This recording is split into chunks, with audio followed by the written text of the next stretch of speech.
I have been a student, and then now I'm a teacher coach. Grew up in China, obtained my PhD and MBA at Wake Forest University in North Carolina in the US, and also did my postdoc at Harvard for like 3 years. And then I spent 2 years in management consulting, working with the companies on marketing, sales, and the pricing strategies right before I started business, Bowie Strategy in January 2019. So at Bowie Strategy, we only work with teachers. We help teachers turn their teaching expertise into income, impact, and freedom. That's what we do at Bowie Strategy. So to help teachers achieve that results, by the way, we have 147 teachers watching us right now. Just imagine 147 teachers. This is virtual, but in a conference classroom, that's going to be amazing. I hope we can have some offline, like in-person conference very soon in the future. Okay. Yeah, 147 teachers here. Thank you very much for showing up today, taking action. I really appreciate that. Okay. So to achieve that, to help teachers turn their teaching expertise into income, impact, and the freedom, what we do, we work with teachers first, leverage online opportunity to increase and diversify their teaching income, especially for teachers who are not familiar with the online teaching, online opportunities. The classroom teachers, if you have never done this, we help you guys. And number two, get your own students online, charge what you're worth with niche teaching. This is more for the teachers currently working for companies, independent teachers. I know you guys are getting really low pay from these companies. And we use niche teaching to help teachers to increase their rate to get students online. And number three, generate passive income by developing and selling digital materials and courses. So this applies to every teacher who want to make passive income, right? We help you develop and sell the materials and courses. And number four, make a recurring monthly income with their own membership programs. So this is for teachers who like to run memberships and like this monthly recurring revenue. So these are kind of four major methods, strategies we follow to help teachers. And we've worked with over 5,000 teachers. We empowered over 40,000 teachers since 2019. In the past 5 years, we are doing great. You can go to our website and check out all these reviews. We have thousands of them, and just take a look at that. And Steffi, if you can share this link with everyone. So we actually just finished our new website. I'm very proud of this new website. It looks really good. It has a lot of information. Check it out. And also join our Facebook community. We have a community with 18,000 members there. A lot of teachers over there. If you want to be part of it, click on this link to join it. Steffi, you can share it if you want. Thank you very much. So we take pride in working with teachers and are dedicated to helping you grow to the next level and earn what you're worth. So that's our mission. That's what we do. So when it comes to the summit, very quickly, summit overview. Day one, we're going to focus on the 3 success pillars to earn what you're worth by doing what you love. That's kind of our focus today.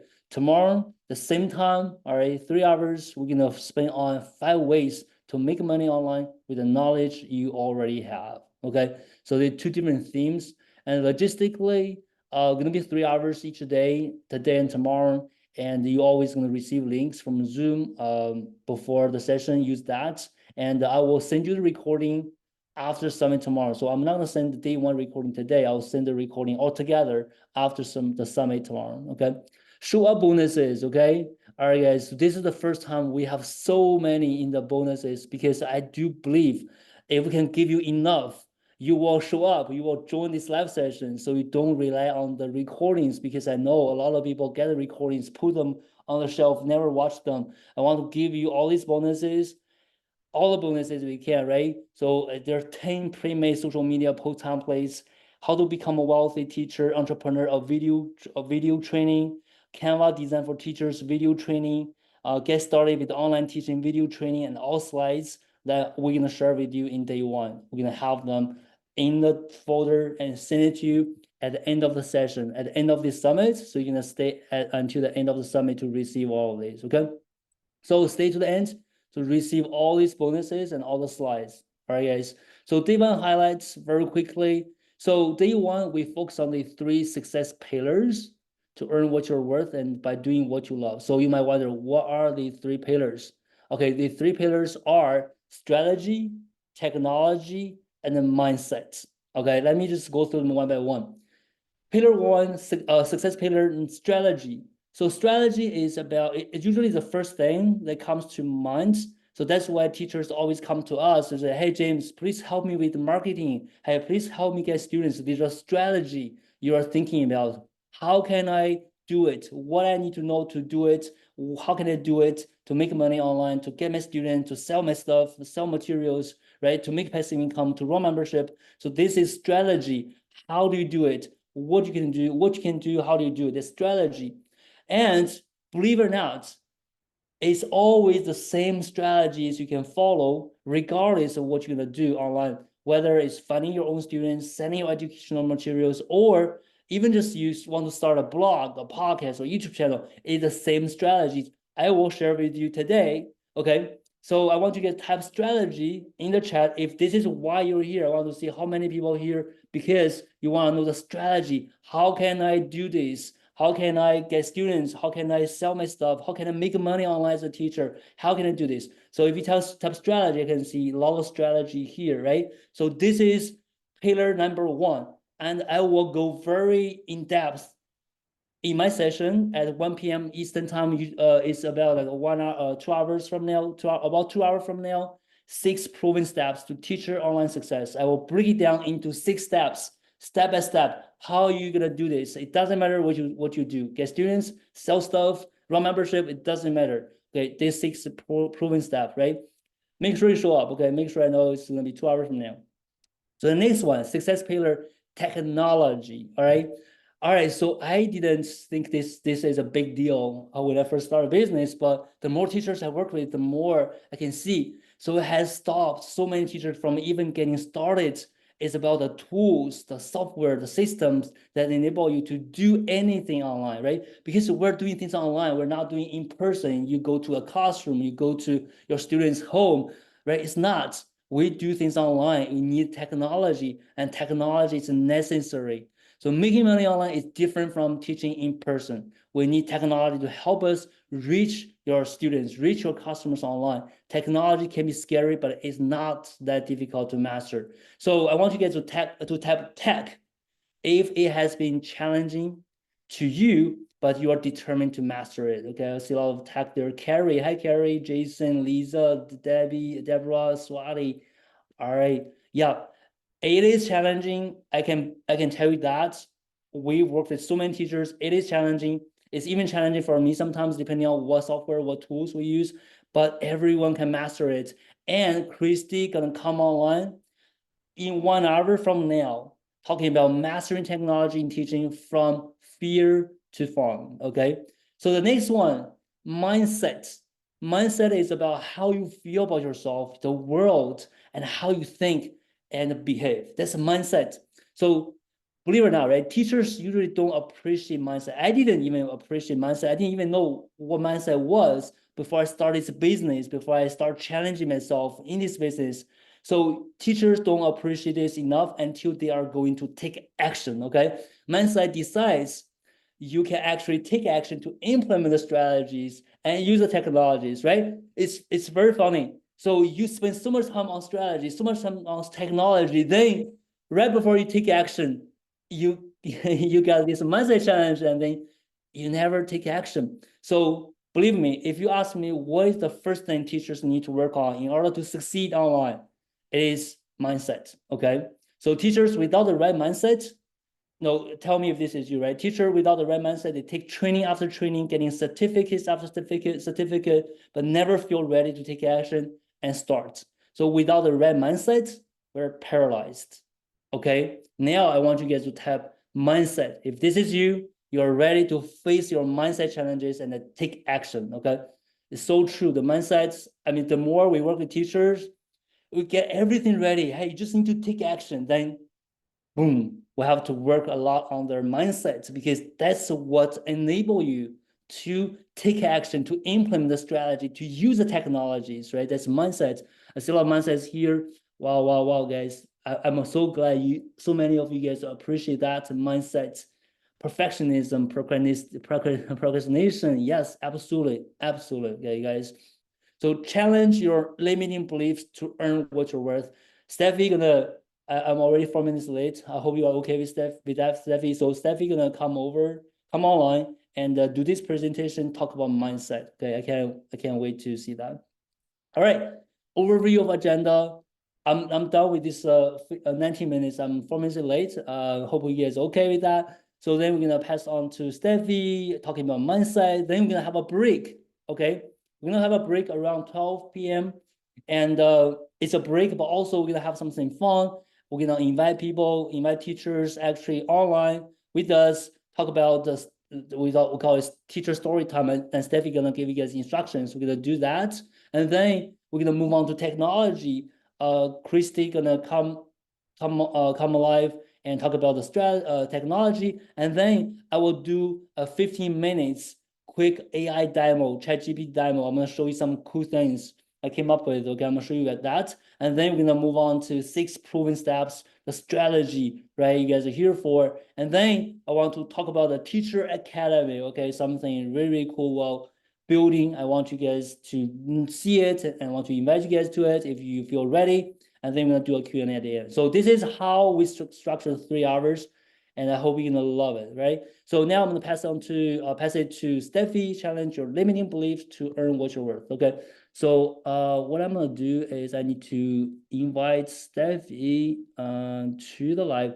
By the way, we have 177 teachers here. Okay. All right, well done, everyone. I know you are ready to take action, okay? So I'm gonna promote Steffi to a panelist.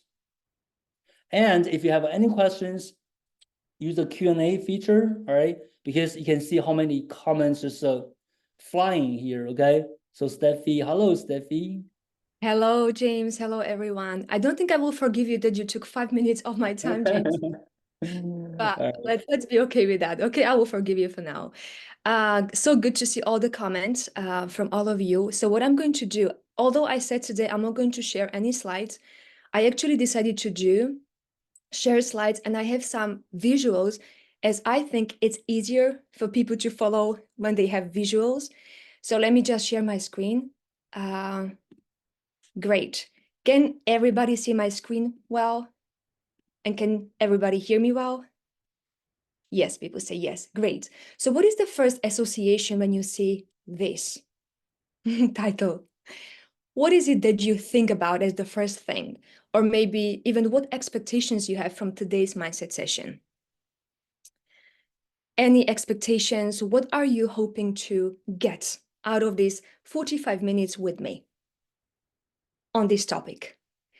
How to move through a block, Cindy is saying. Barbara, how to charge the right amount for what we are really worth. Michelle, I want to believe in myself enough to take action. Carrie, put me into action. Yes, unlimiting my beliefs from Andrew, I like that. Recognize, sorry, it's moving so fast. Move past perfectionism, how to not doubt myself, confidence, okay, to start independent teaching. You are not giving us a fish, but teaching us how to fish. Wow, so many good comments. Thank you. So yes, great. These are your associations and expectations, what you have from today's session. And I'm going to share with you what you're going to get from the session. But before that, let me just introduce myself through this actually visual. So many of you probably already know that I was an ESL teacher working in 3 different countries and teaching English to students, general English to students. And I was charging about $12.50 per hour in pounds. Then I became a teacher entrepreneur, and I had to learn how to juggle many balls and how to wear more hats as a person, as a teacher, and do different things, which was exciting, but at the same time really challenging. And I picked as my niche, as the target students that I wanted to help, psychologists who wanted to become communicators, greater communicators with their English-speaking clients in therapy sessions. And I managed to double, triple, and quadruple my rate, and even get to $100 per hour as a teacher entrepreneur. And then when I went through all these challenges and maybe revelations, aha moments myself, I felt like I would love to absolutely help more teachers to achieve what they desire to achieve in their teaching. And that's how I became a mindset and growth coach. So this is me in a nutshell. I'm not going to share more details at this point, but I promise to you I will share a few juicy details of my journey just a little bit later as I speak about limiting beliefs. But one thing I can share and I can say for sure, and that's the thing that I had limiting beliefs as an ESL teacher. I had them as a teacher entrepreneur, and I have them today as well, and plenty of them as a mindset and growth coach. So I don't want to, promise to you that we will remove all the limiting beliefs, because that's not even possible.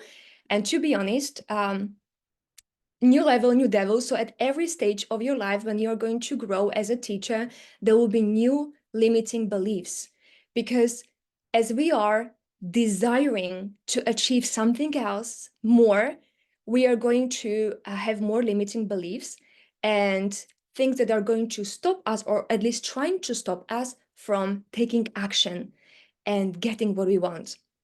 So what you are going to get from today's mindset session, or what you will do, you will open up to new possibilities. So there may be some of you who may not be even aware that it's possible to charge more than what you are charging. For example, that was me when I was charging $12.50 per hour. I didn't even know you can charge more than 20 pounds per hour. Like, I've never heard I never heard of a teacher charging more than that. So I wasn't aware. Well, I want to hear from those of you who feel like maybe you are not aware that you can charge more. Just write in the chat box, not aware, or write the comment, not aware.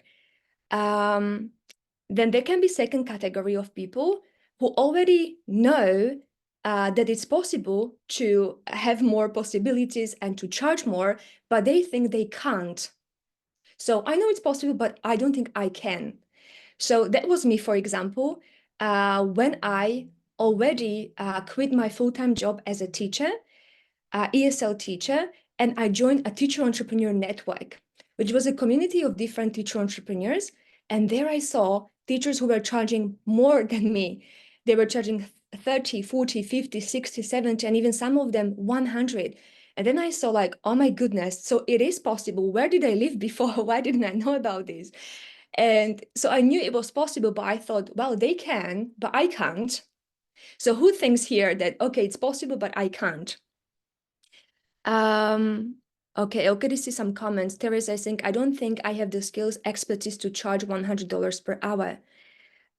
Peter, aware, but Spanish market doesn't want to pay more than 25 euros per hour. Thank you for sharing that. Michelle is saying, me, it's possible, but I can't. I was there, Michelle. I was there, so I understand. Stephanie, my problem is where to find students who can pay 70 and plus per hour. So Stephanie is already speaking about the third type of people who know it's possible, people who think I can, but I don't know how. And that was as well me when I joined then, when I started reading the electronic book written by James about the steps, how you can become a teacher entrepreneur. And just by reading the ebook and shifting some of my limiting beliefs, I was able to triple my hourly rate. But it was just one off. So that third category is that I want to learn how to do it consistently and how to do it, which is a mixture of strategy and mindset. So who here feels like, yes, I would like to learn how to change my limiting beliefs and how to charge more? Just write 3 or how. Great, a lot of how. Yes, and Rupan Sige is saying, I had the same issue you had. I didn't know what to charge and how to market. Great. So the second thing you will learn is you will understand how your beliefs influence your financial situation. And third, which is very tangible, practical steps to replace limiting beliefs with empowering ones. So we just have 45 minutes. I cannot go into much detail, but you will have 6 steps that I will share with you, and I will try to make you as much engaged as possible, but I don't know how much time we will have for that, but I will share it with you for sure. So to start with, I want you to tell me, what is a belief? What is a belief?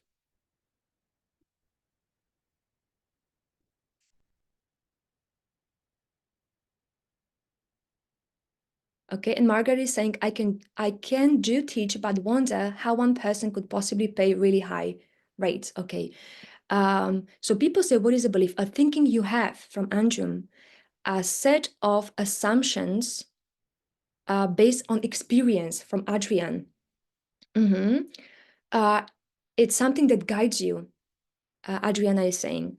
Gail is saying thoughts, a conviction about without proof. What you do or don't do. A thought you really think is true. Do you work in human design?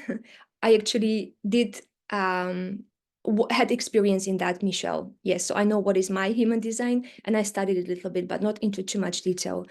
Dean is saying a feeling you have, or then a thought of a fact that may not be true, from Cindy. Interesting. Something I think is true, Angela is saying. Something we believe in, from Natasha. Sorry, I can't read all your comments, but I can see a lot of things that I'm going to put together: paradigm, faith, something that shapes your actions. Pretty much the comments I saw are all kind of like, I'm going to summarize all those thoughts and comments I saw. So yes, belief is things we believe that are true. Now, this doesn't mean this is general truth or fixed truth, or truth for everyone, but it's definitely our truth. So now nobody can say to you, this is not a true belief of yours, or it's a false belief. No, because you believe in it. So it's true for you, right? The question is it a beneficial belief or detrimental belief to your progress or growth that you want to make? So a belief, again, is an assumed reality and truth. And the way a belief is formed or created, and I'm already sharing a new slide, is that you repeat the same thought enough times or so much, and you emotionalize it so much that you manifest it as physical proof. It means it's tangible proof that you can see in the physical world.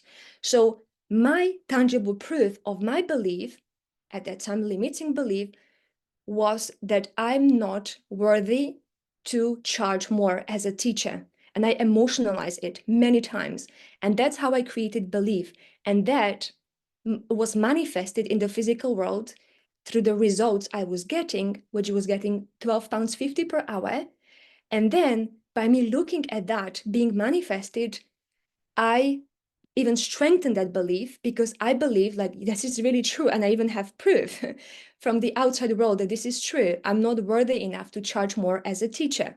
So that's how the belief is formed. Now, one thing that I wanted to just make clear here is that beliefs are embedded or stored in our subconscious mind. And sometimes we don't even know about them. About some of them we are aware when we consciously bring them to our conscious attention, but some of them we don't even know about them.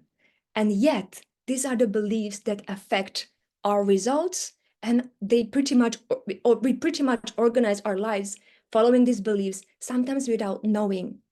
So again, a thought without being emotionalized and without being repeated enough times and without being backed up by proof won't become a belief.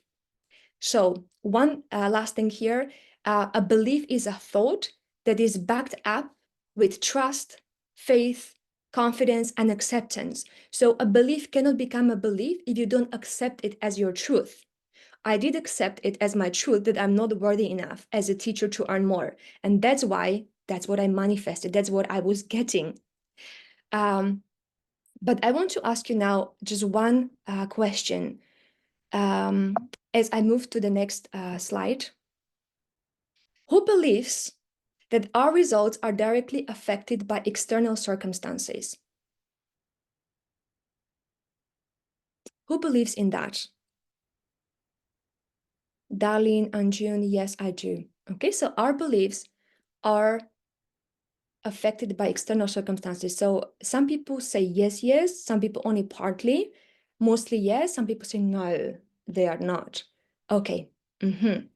So basically, that's what I believed myself. I believed the reason why I charge £12.50 as a teacher, it's because of this reason, because of these external circumstances. And I can share them with you, but I want to hear from you as well. What do you think? What do you charge, or what do you charge? What do you think it's affected by?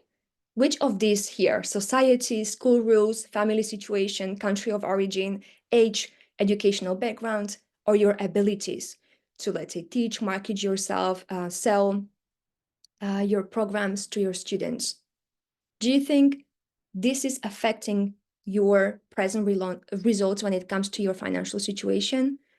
So some of you say age, country, abilities, all of the factors, experience, age and society, probably mostly by society and what the market will take. My past, David is saying, or the fact that I'm not a native speaker, so I can't charge more. Interesting.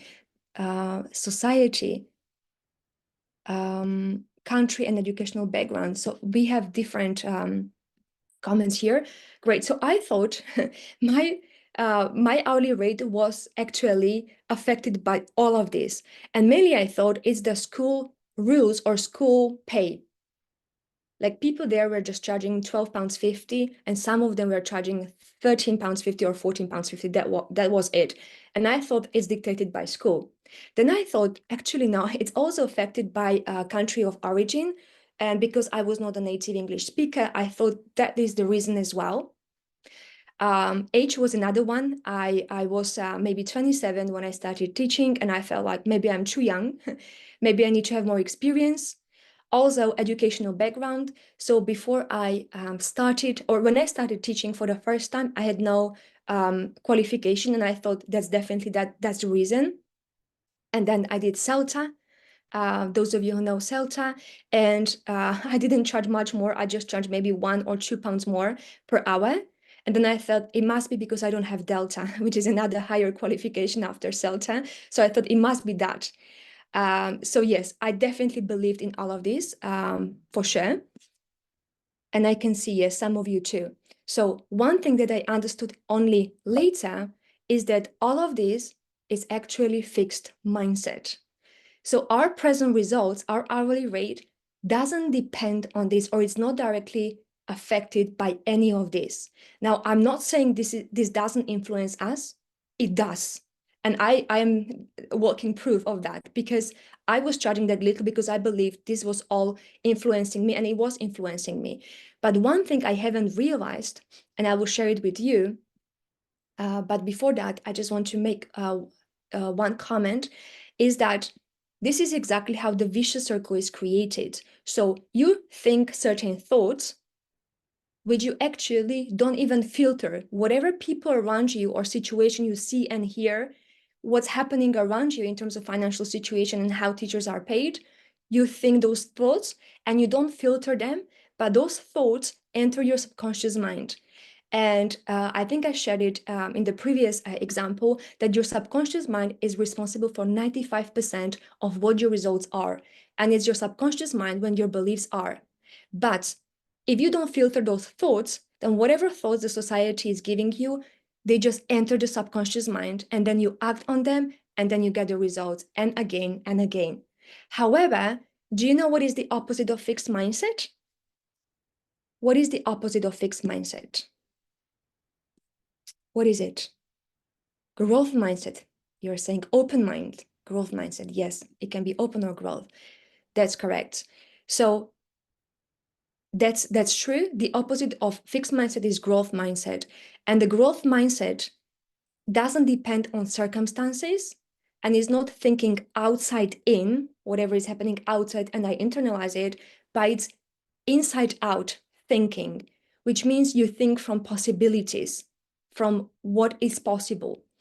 And this is how you create your thoughts, thinking about what is possible. You emotionalize those thoughts, and this is how you act on them.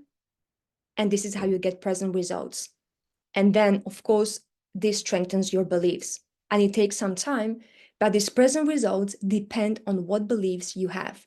So as you can see in this slide, 95% of our results are affected or depends, or the root of these results is the beliefs we have, the truth we have about ourselves, about the world around us, and about people around us and our everything that is happening around us.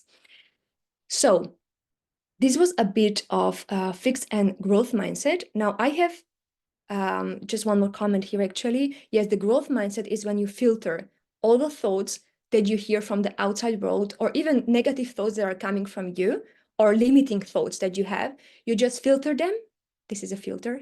And you allow just those thoughts that serve you to enter your subconscious mind, to emotionalize them, or to become your beliefs. Now, the next question is, how do you know what beliefs you hold? How do you know what beliefs you hold?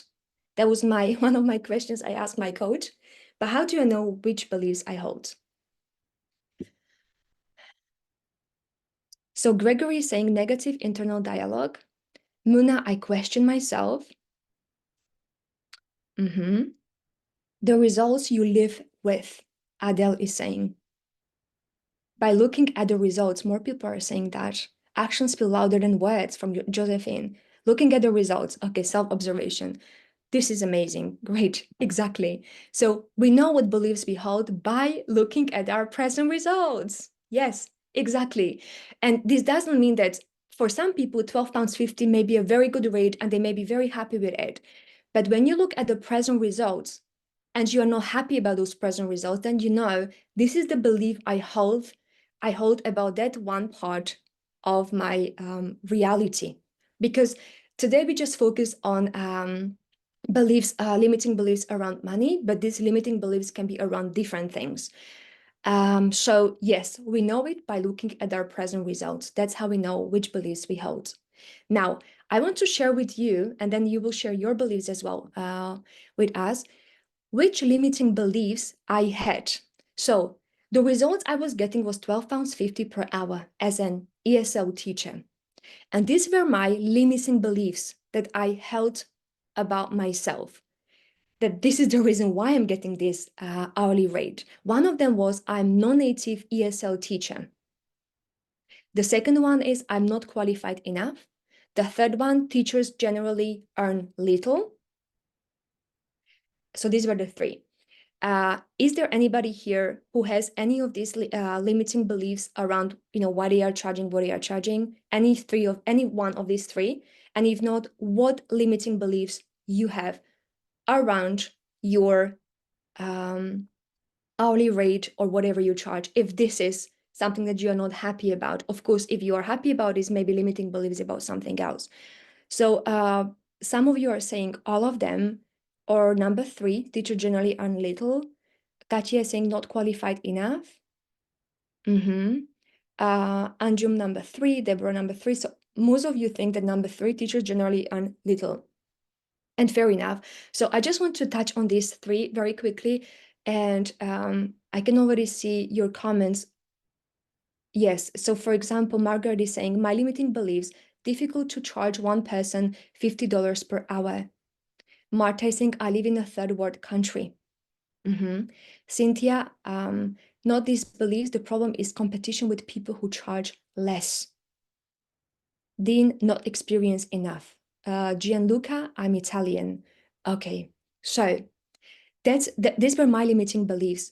And that's why I was getting the money I was getting, because I thought I am not a native English teacher. And at the beginning, I truly thought that's the reason. I truly thought like I'm not worthy enough to get the same hourly rate as native English teachers. That was like 10 years ago, almost 10 years ago. But then when I did my CELTA and I saw like, okay, it doesn't depend on which country you are from, if you're native or non-native, but if you are able to teach and get students from one point to another. And that's where I started kind of opening my eyes to, okay, it doesn't really matter. But I still had a lot of circumstances from the outside where they were showing me otherwise. And because I still truly didn't believe that I'm worthy enough as a non-native English teacher, I didn't really question those circumstances. So very often I was rejected by schools, by some schools, language schools, because they just wanted somebody who held British passport and who was a native speaker. Or very often, like once it happened actually, that I wanted to be on the YouTube video to promote a language school I was working in. And the school director said to me, "You can't do it, Steffi, because if potential new students see that you are a non-native English teacher and with your accent, they may be discouraged to want to work with us." And they didn't allow me to record that video. So I was getting more and more of this proof that was kind of confirming that limiting belief and strengthening it. Not qualified enough. A few of you mentioned that as well. So that was my thinking too, like, oh, okay, I have CELTA, but because I have CELTA, I need to have Delta. And even at school, they were saying to me, like, oh, we can give you £1 or £2 more per hour if you have Delta qualification. So I thought, okay, I need to be more qualified to charge more. And the third one, yes, I think I don't need to speak much about this. Teachers generally earn little. I think we see the situation, and probably that's why all of you are here, to see what possibilities there are for teachers. How can we earn more? So yes, I was looking at my, at my colleagues, even my friends who were teachers, and even I went to platforms. And to be honest, I even thought like £12.50 per hour is quite good, because I saw teachers charging $5 per hour, or even less, even $3, some of them. And so kind of like I didn't have a lot of proof that actually teachers can earn little more. But then all of these beliefs, I questioned, I challenged them. And I'm going to share with you the steps, how I challenged all of these. And only then the transformation was possible. So I think I mentioned at the beginning that I did charge £12.50 per hour. And I went all the way to 50 per hour, 60, 70, 80, 90, and even 100 as a teacher entrepreneur, but as a teacher. And all of that was possible just because I shifted these 3 beliefs and I was working on them. Otherwise, what I was trying before, so that when people ask, what is more important, mindset or strategy? And I would say to you, both are important, but in which order? So if you change or if you follow a strategy, but your beliefs are not supporting that strategy, then it won't work. So you need to create beliefs that will be the foundation for that strategy to be implemented. And what I try to do, so I did try to follow the strategies to earn more. So I was trying already to inquire about how I can do this Delta qualification. And they said to me, I have to wait a few years after my CELTA. Then number 2, I went all the way to Cambridge to try to work with Adrian Underhill on my pronunciation and everything, so that I don't sound as a non-native. And I was trying to shift things in terms of strategy, but the root was the beliefs I had about me being a non-native English teacher. Yes, so I can see some of your comments. Edward is saying, when was the situation happening this year?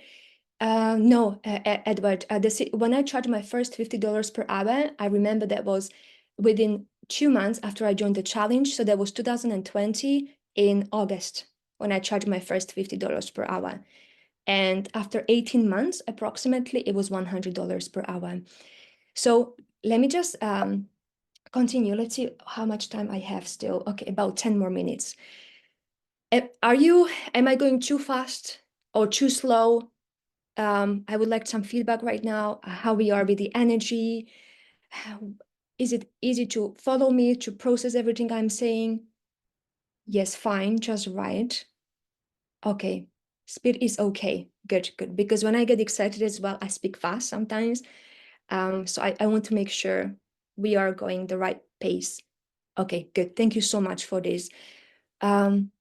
So my next question, what are your limiting beliefs? And I know you already shared that. If you want to share again some of your beliefs, those of you who didn't share, or even if you want to write it again, because we are going to work on one limiting belief today. And when I say limiting beliefs, let's focus on limiting beliefs that are preventing you from charging more as a teacher. If you feel like I'm super happy with what I charge, that's okay. But maybe there are some other results you're not happy about. So you can work, similarly through this exercise with those beliefs. But yes. So Rupa Singh is asking $100. Did you charge this per student or group or student? Very good question. So I charge it both. So for one-on-one as well, but then I had groups. So I charged it then for. So when I had a group, it was more. It was 140, right? Because I charged, let's say, $70 per person. If I had people, two people in groups, so that depends. But it was over $100 in groups and $100 in one-on-one. How do you know how much to charge? Okay, so these are very specific questions. I think James will answer those as well. I just want to focus on these limiting beliefs, but I will in a way answer them through mindset steps in a while. Okay, but I can see already some of your limiting beliefs. So just make sure you have that belief ready. Maybe even have a piece of paper because we are going to work on it together in the last 10 minutes. So how to challenge your limiting beliefs. Now, I'm not going to tell you why I put the word challenge here, but you will get to know it at step number 3. Because I could have put overcome, remove, and everything, but I put the word challenge, and I will explain to you why the word challenge. So, number 1, everybody, become aware of your beliefs by looking at your present results. So again, we already mentioned that. You know what your beliefs are when you look at your present results. This is the very first step. Maybe we'll make it faster. We will mainly focus on the second step. But basically, if you do it like even in your own time, you look at your results and let's say one kind of maybe one angle of that reality you are living, let's say what you are charging. And then you look at all the beliefs you hold about this reality. Now, some of those beliefs may be productive already. They may be helping you to achieve what you want to achieve and to continue. However, some of the beliefs may not be productive, and that's how you will separate them. And the second step, and this is where we are going to start together now, identify the limiting belief that impacts you the most. So for me, it was, I am a non-native English teacher. Out of these 3, that was the most personal to me and the most kind of limiting me. What it would be for you. If you want to write it down, I'd be happy to see it. If you don't want to write it down in the chat, just do it for yourself on a piece of paper. Josephine is saying, I don't like marketing. So so this is a very good point, Josephine. So we won't be able to go into detail right now, but some of the beliefs are just kind of like surface beliefs, but not really the root core belief. And this seems to be just a surface belief, and the core belief may be something else. So why don't you like marketing? So the same thing is like, you know, the core belief may be, I'm not worthy I'm not worth being seen by people on social media, or I don't have anything to say, kind of like I don't deserve to be heard by people. I don't know what it is. I'm not saying this about your situation, but try to find the core belief that you have, limiting belief that impacts you the most. Mine was, I'm not worthy enough to charge more as a teacher because I am a non-native English speaker. I'm not good enough. That's a very good one, Adriana. So that's the root belief. Yes. And this root belief is going to be showing up in different facets or in different faces, right? Different surface beliefs. Yes. Mercy. It would take more time to gain experience and reach that level before I can charge that much. Mercy saying that. I have imposter syndrome. Michelle is saying that. In the niche I am interested in. So that's the limiting belief. Yeah. Good. Now we've got this limiting belief. The third one is decide if it's worth challenging it. Now, why I'm saying this? Because whatever beliefs we have them for some reason, and they are not completely, I don't want to say useless, but they are serving us, they are giving us some kind of payoff. So when I was charging little because I thought I'm a non-native English teacher, I had a lot of pity from other people, and I looked at that pity from other people as like they care. They were buying me flight tickets just to see me because I didn't have enough money to buy a flight ticket. Or, we had this small room in the school where we were complaining as teachers, and I felt like part of a tribe. And I felt like, okay, if I change this belief, I will kind of abandon those teachers and I will not get maybe as much people caring about me because now I'm doing better financially. So whatever. So you want to decide if it's worth challenging that belief. This is just one reason, but another reason is as well, this means that you want to be in control or you want to create, you want to consciously and deliberately change it. Because if you just change it, like without you even being present, you are not really in control or you're not really a creator of this new belief. So we want to be consciously aware that, yes, I'm aware of this and I want to change this belief. So do you think the limiting belief you are holding is worth being challenged? Because again, I mentioned this one thing that I was worried that, okay, I won't be accepted by these teachers anymore. And even one of the reasons was that, okay, but if I charge more, I will have to work more. So I can't watch Netflix every day as I used to. But we need to decide, is it worth being challenged? So you are saying yes, Darlene. Okay, I can see a few more comments.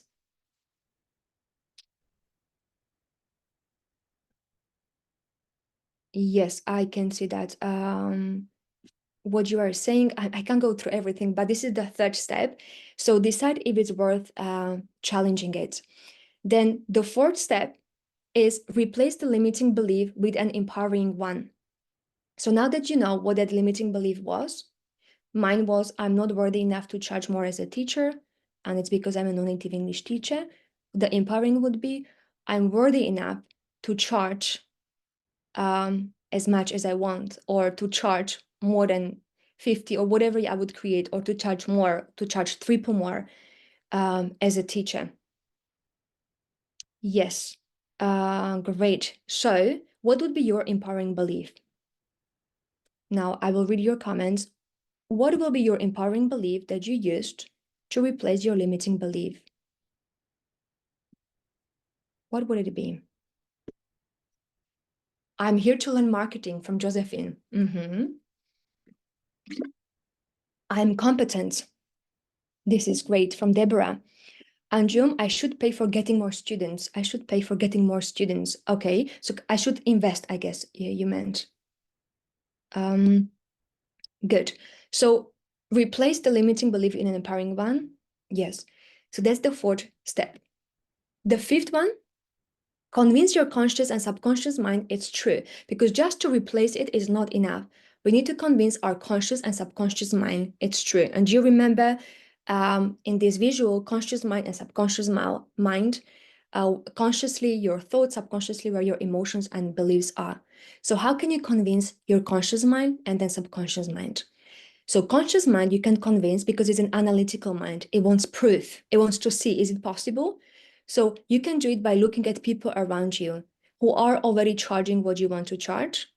That's one way. Or even you can convince your conscious mind by looking at proof and examples from your past when you felt I'm worthy enough in general, in different examples, or even to charge more. Maybe there were some examples where you had better rate maybe per hour, maybe not consistently, but maybe there were some examples. So you convince your mind by looking for proof. Your conscious mind, your subconscious mind, you convince it by repeating certain thoughts with emotion. We call them affirmations. But the problem with affirmations, sometimes we do it in the wrong way. So we are affirming sometimes the very opposite that we don't believe in. And when you affirm something you don't really believe in, then it's actually even worse. It's better not to affirm anything and just to stay where we are. But if you feel like, I can't believe, for example, that was my case, I couldn't believe I can charge $100 per hour when I joined that group and I saw people were doing it. I could hardly believe I can do $50 per hour. But then I said like, okay, I was affirming it and starting really truly believing it. And that's why it's very good to have affirmations if you feel like I can't really believe like in these extremes, like this is where I am, but I want to affirm this. So then maybe something in between. Maybe the belief would be I can believe, or I believe I can double my rate.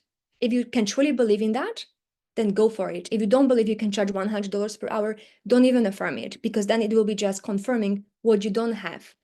And it's even worse. Okay, so good. I can see some of your comments. So that was step number 5. And the last step, last but not least, is to embody your belief with action, energy, and patience. Now, this is very important.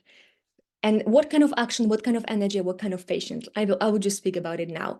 So whatever you already convince your subconscious mind about, then you need to embody it, which means you need to act that way. So it's not enough just to say, I believe I'm worthy enough to charge double more, triple more, or whatever, $50 per hour.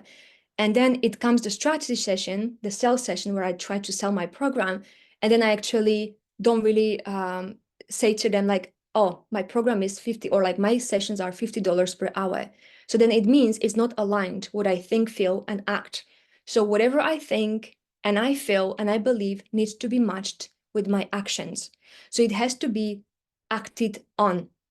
And one thing is and I was that example actually, and I sometimes am even now, I sometimes do action like random actions or maybe kind of by force, like, oh, I will do this, this, and that. But the best way to embody that belief is to really take inspired actions. So whatever you feel is right for you to do, of course, you follow some strategies that people share with you, and you follow them, but you don't have to follow everything that doesn't resonate with you. You are inspired to just pick certain maybe strategies or tasks that you follow. So it has to be inspired action. And when it comes to energy, that's one thing. I always thought, and actually I was told, like, you have to show up as that person that you want to become with that rate, let's say $50 per hour every day in that energy. But sometimes I just didn't feel that way. Like I just still felt in my previous mindset. And then I was told, your best energy is different on every day. So maybe today it's really great energy, but tomorrow it may be maybe 1 out of 10. But still, you do your best every day to show up in the best possible energy and to intuitively listen to the next inspired action. And this is one of the hardest bits for me, even today, to show up in the best possible energy and to follow inspired action. But it's important. And the last one is patience. So this is something I am not very good with myself even today. I'm impatient very often, and I want results straight away. And I even want sometimes results in a particular way to come. And that's that's not very good, right? Because patience means you don't need to know exactly how today, all the plan. You just need to know the next inspired action, what you can do about your situation. And you don't need to know when is this going to be changed, because then we try to control it too much. So being open to showing up at my best energy in this new belief that I have, what I want to charge, and be patient because it comes in the right time. Okay, I think I'll have to finish at this point. Are there any maybe comments about what I said? Because I want to share one last thing with you, and then I will invite a few teachers to actually join me, and you're going to share your story, or maybe what kind of limiting belief you had and how this limiting belief affected your results. Before that, I just wanted to remind you, I think James already did that, but there is a show up bonus, and I created a special bonus for teachers called How to Become a Wealthy Teacher Entrepreneur, or teacher. You can just use that word. And in this, or thanks to this bonus, you will understand your relationship with money and shift your money beliefs. So I went into more detail, even more detail than today, in this show up bonus. And you will receive it if you just stay till the end. So great. It's okay, James. I would rather want to invite somebody here and just listen to them, and maybe we can go even into more detail of what we mentioned already. So I would just use this picture maybe. Yeah, good. So when is the end? So the end is at 2 p.m. Eastern time. Thank you, everyone. James, I don't know how I'm going to do it, but what I want to do now, I want to ask you to let me just stop sharing actually, to share, to raise your hand if you would like to be live on screen with me, and we are going to have a chat. And maybe we can even invite, 2 teachers at the same time, and then speak about your journey, about your limiting beliefs and what you try to do, or maybe how you overcame them to inspire other teachers. Because I give you a lot of examples from my own experience, but I think the more examples we share, the better it will be for everyone. Okay, I don't know, James, if I can't see any hands raised. Can you see any? Yes, let me do this. So, and this is also a break, guys. A break. It's a break as well, yeah. Let me just remove your spotlight. All right, this is a break. If you need to take a break, take a break. We have another 2 hours. Okay. You're not gonna miss anything. We're gonna just do a break, and the Steffi is just gonna continue with her mindset and invite some teachers to share their stories, and hopefully can be more inspiring. So Steffi, how you want to do it? We have So 8 people raise hand. Do you want to do one by one, or you want to no, no, do I want maybe 4 teachers at a time. 4 teachers at a time? Mhm. Okay. So if you want to join, so maybe you can explain again what are Yes, they expecting to do? yes, of course. So one thing is to mention what is that one limiting belief you have around money, around charging more or charging what you're worth. That's one thing. What is that one limiting belief? And the second question is, what have you already tried to overcome it?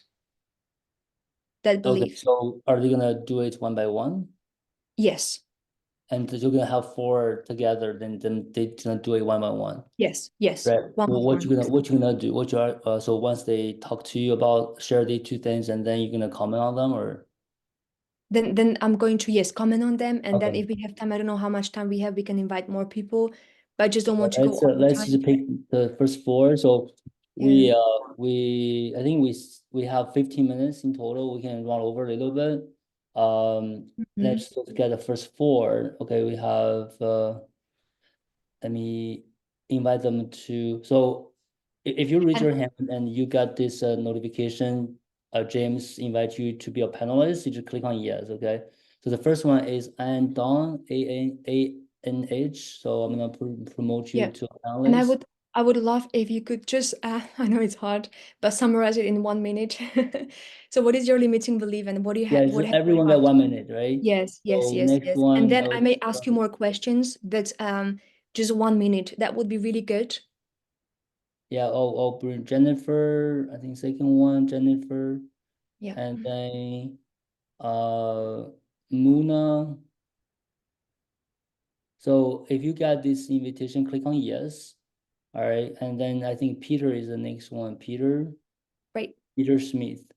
So Mhm. if you got this notification, please come on. Hey, Jennifer, Okay. Muna, and then Peter, I think who Andon, ANH. I don't know if I pronounce your name correctly. So if I don't see you, I will remove you. Okay. Mhm. So maybe you're not here, then Adrian Lee. Let's try Adrian Lee. Yes, great. I Okay. can speak on camera. So Muna, we can still see you because you said you can speak on camera, but I can still see you and I can't see Peter either. Um, Ask to start yes, now camera. I can. Yeah. Great, great, great. Nice to have you here. Good. So, are you enjoying the session? Sure. Yes. How could you dare to say no, right? When you're silly question from me. Okay, so let's just start with Jennifer. Jennifer, what was your limiting belief and what have you done to try to overcome it? Or maybe you already overcame it. That's fine as No, well. it's a slow journey. For me, change is gradual. I don't like quick changes, so it takes time, like year by year. So, but I mean, I remember starting out around $10 an hour with 15, then 20, 35, 50, 70, and I know I'm worth 100. I think I'm even worth more, but it's like I can't just be like a rocket. So I'm afraid of going fast. So I'm currently at 90 and I'm comfortable with that. But I also have some old students, and it's this feeling of not it's I have raised prices, but I've hit a threshold and I feel like it's not fair. I'm not comfortable asking my old students to jump to where I'm at, even though I feel, am I a better teacher now in 2024 than where I was like in 2015 or something? Yes. But then you hear the personal struggles and you hear what's going on in their life, and it just touches you emotionally and it holds you back from raising the price on some students. So, and plus I Mhm. still constantly get the the feedback from a general audience of like, I can't afford this, I can't afford that. And I tell them, you have my free videos, free everything, but people still want as much as I can for free. And it's still hard for me to say, I'm sorry, this is what I can do for free. This is what is paid. It's still emotionally hard for me to Mm. charge people when they tell me their financial struggles. Mm. That's a very good point, Jennifer. I want to ask two questions, but make one comment as well. I remember actually, I was very grateful to one of my coaches that charged me at that time, it was $10,000 for a program.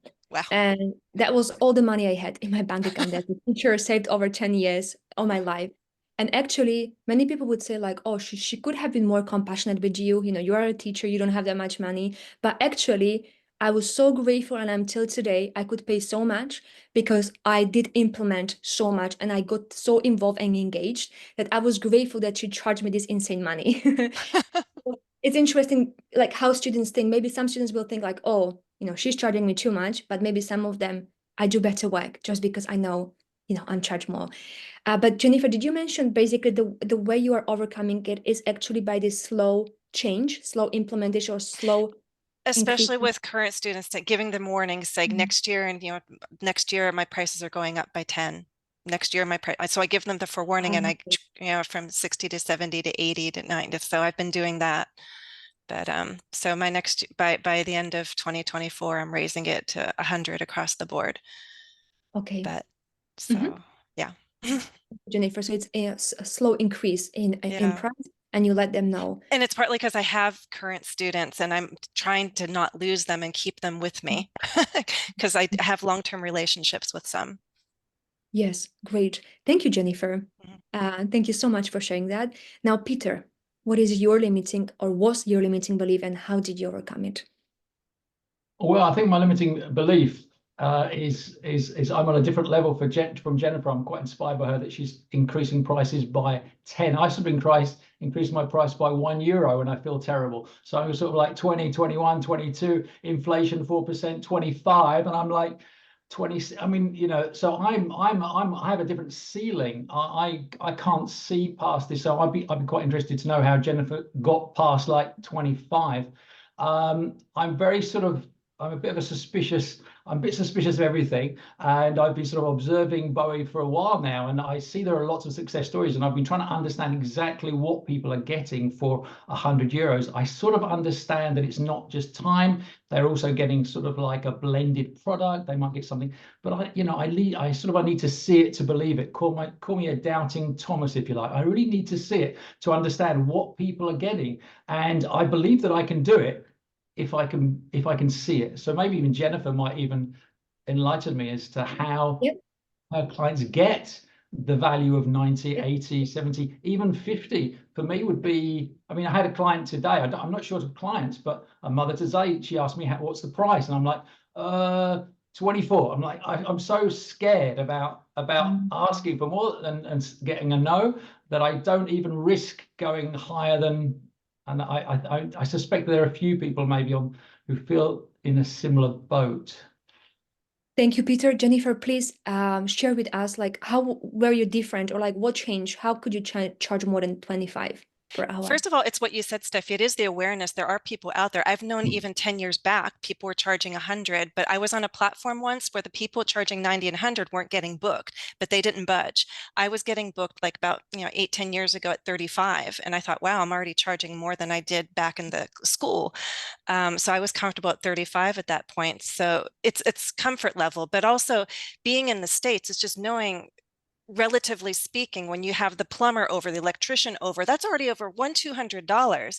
And I'm thinking they're offering me service, tapping into the knowledge that I don't have in skill, but I have knowledge and I have skill that I'm offering to people too. And I just feel that there's too much of a gap here, that I've put in too much work, gained so much experience. I know I'm worth, like the electrician, like the plumber, charging me $200, $300. It's confidence in what you have in value. But for me, it's that feeling of, but I know they're struggling to pay. But I feel like you have to start somewhere. $2 is just too loud, too little for me. $10 each year is taking me up, because I know 100 is my goal. I want to be at 100 at least minimum. And I thought, well, how am I going to get there? I said, you have to take big steps. The little steps aren't going to carry me there fast enough. And it's also the reality of what I need as head of household right now. $10 increase every year is getting me closer to where I need to be financially. Thank you, Jennifer. Peter, did it answer? Because I have 2 more comments, but Sorry. Yeah, it sounds like I need to be looking in a different market, because people in Spain, that's what they pay, but maybe in America they pay more. So maybe the secret is marketing to a different audience. Would that be the secret?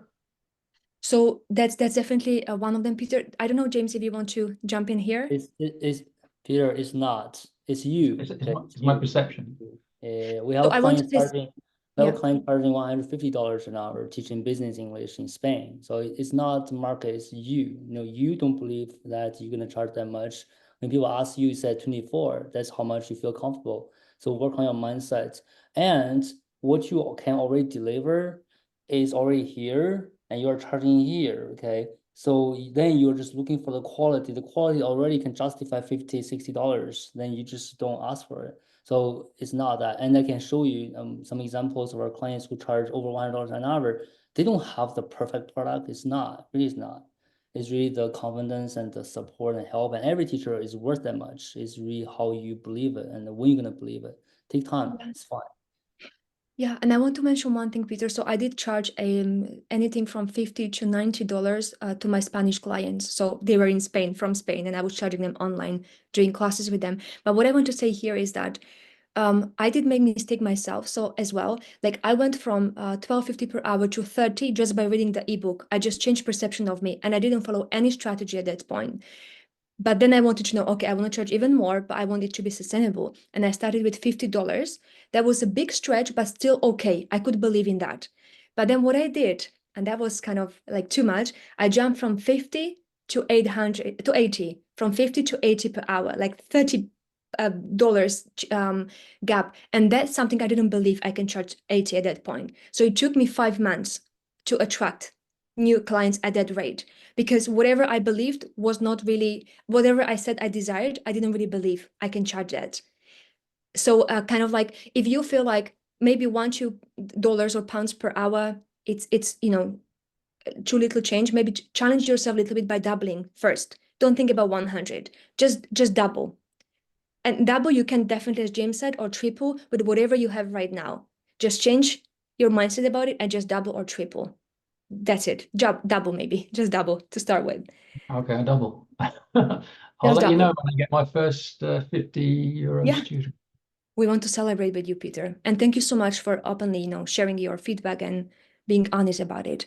Thank you. Great. Muna, what is your, or what was Hi. your belief? Yeah, can you hear me? Yes. Okay. So my limiting belief is that I live in Canada, and although it's a French-speaking province where I live in Quebec, but like I heard once from like the head of a school that learning English here in Montreal is like going to the gym. So it's available, but people just don't do it. And then it's everywhere. It's in the movies, it's in the streets, it's people can just pick it up. They don't have to really or like, yeah, they don't have to do that conscious effort to learn English, or like they can just pick it up. They can, so they don't need that, like the teacher, and they don't need to pay her or him like that that much expensive for a class. So this is one limiting belief. And the other one is that, if I'm going to teach English, I'm going to teach it to immigrants, people like myself, for example, who already are struggling. And like, I have so much empathy, and like, I think like this is such a capitalist mindset that I have to overcome.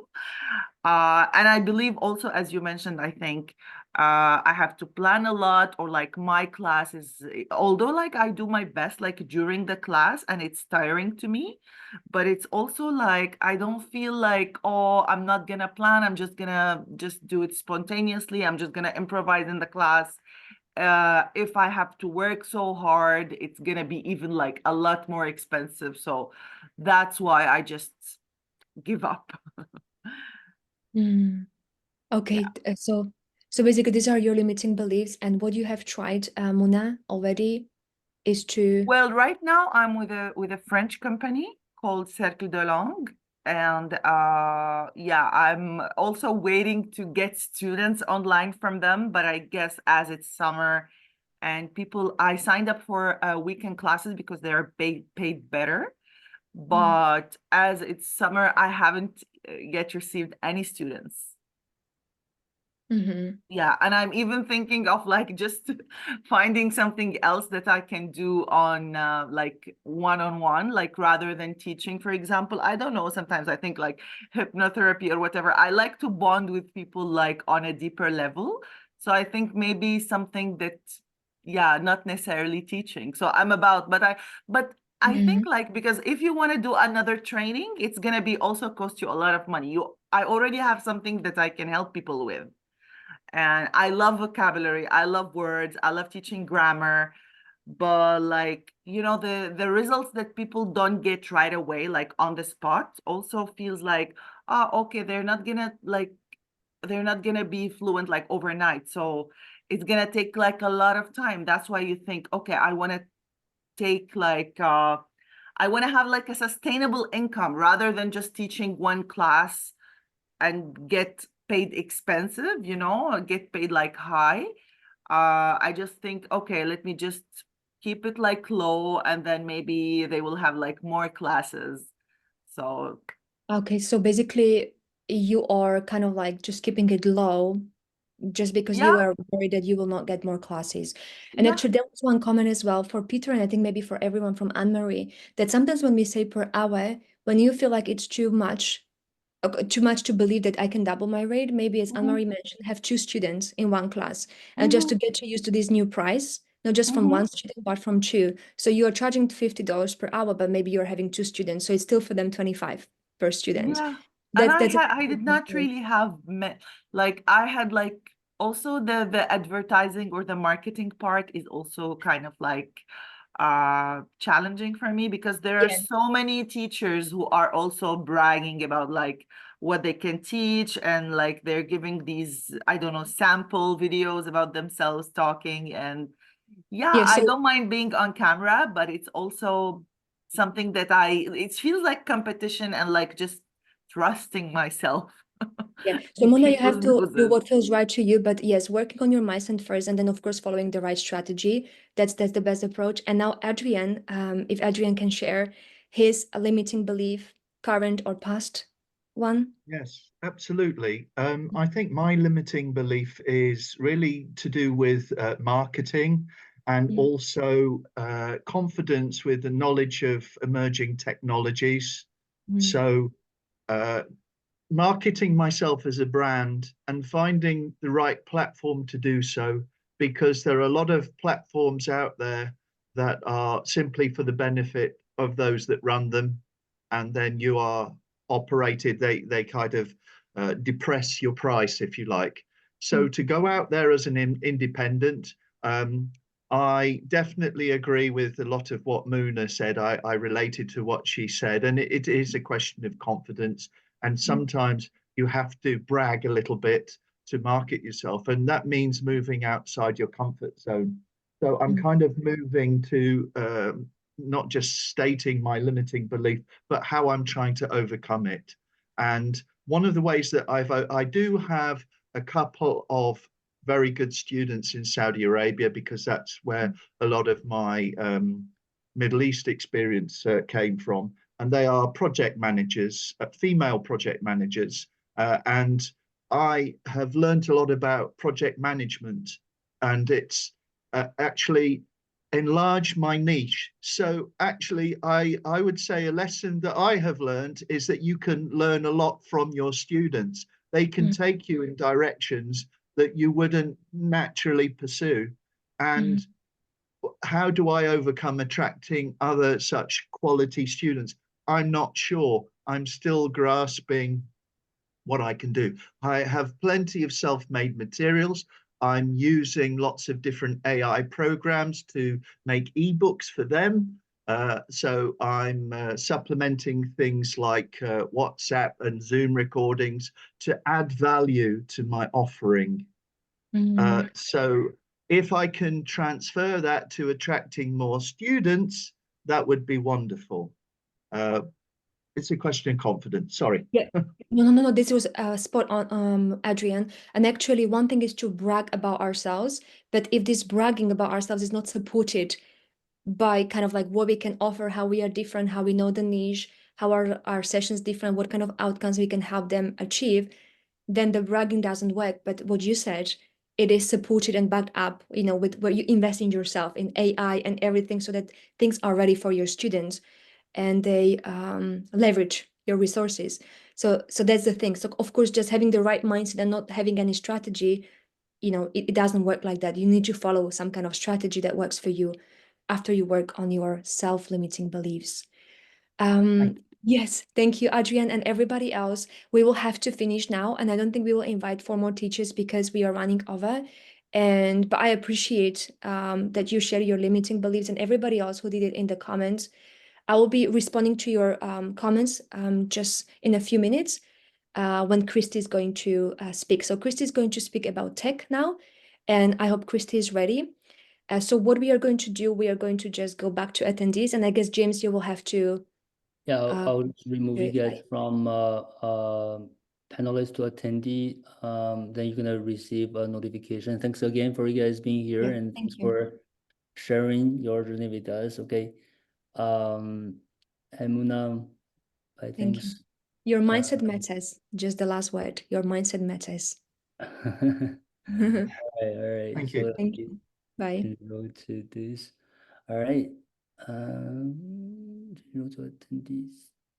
Okay. All right. Yeah, I think Adrian is leaving as okay.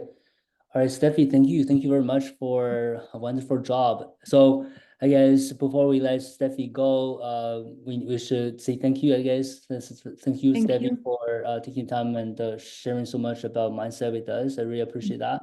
And Steffi gonna stay.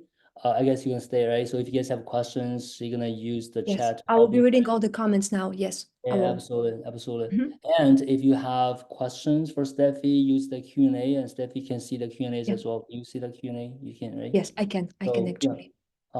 yeah, if you want to mute and turn off your video, and you can just stay here as a panelist, okay? And now I'm gonna invite Christy. Christy Walls, sort of 2. And I'll just invite the first one and see what's gonna happen, okay? Christy.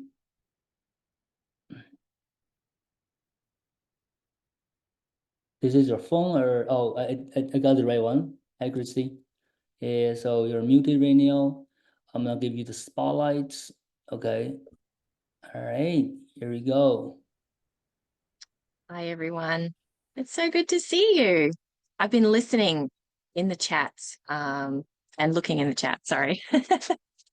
So it's great to see all of you here. Hi, Carolina. It's great to see all the familiar names in the chat. I'm going to bring up my slides because I wanted to share something with you. Well, firstly, you've already had the welcome. Welcome to my session, Mastering Technology in Teaching. I'm just going to move a few things around on my screen. From fear to fun.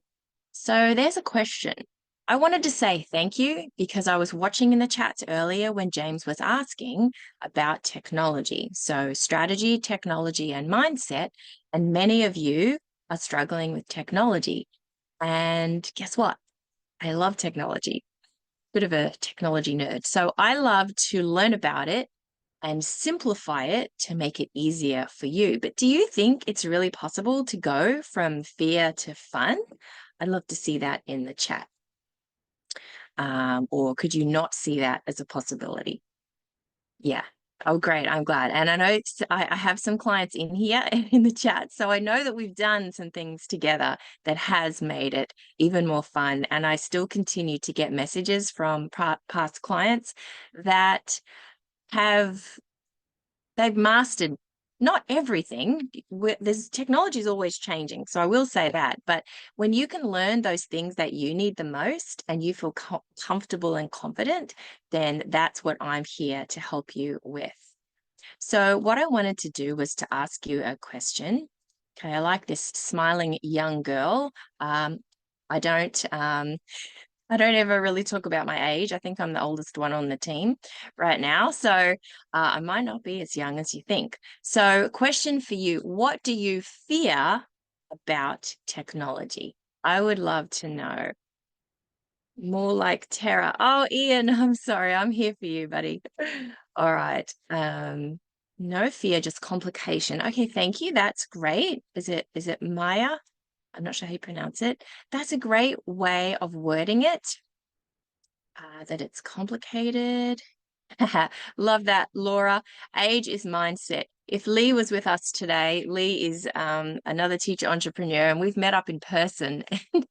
Yes, she taught me a few things about your age. Lee is here. Hi, Lee. It's so good to see you. We've met up twice now. It's so fun when you can meet people online. So I love that you mentioned those words so that it can be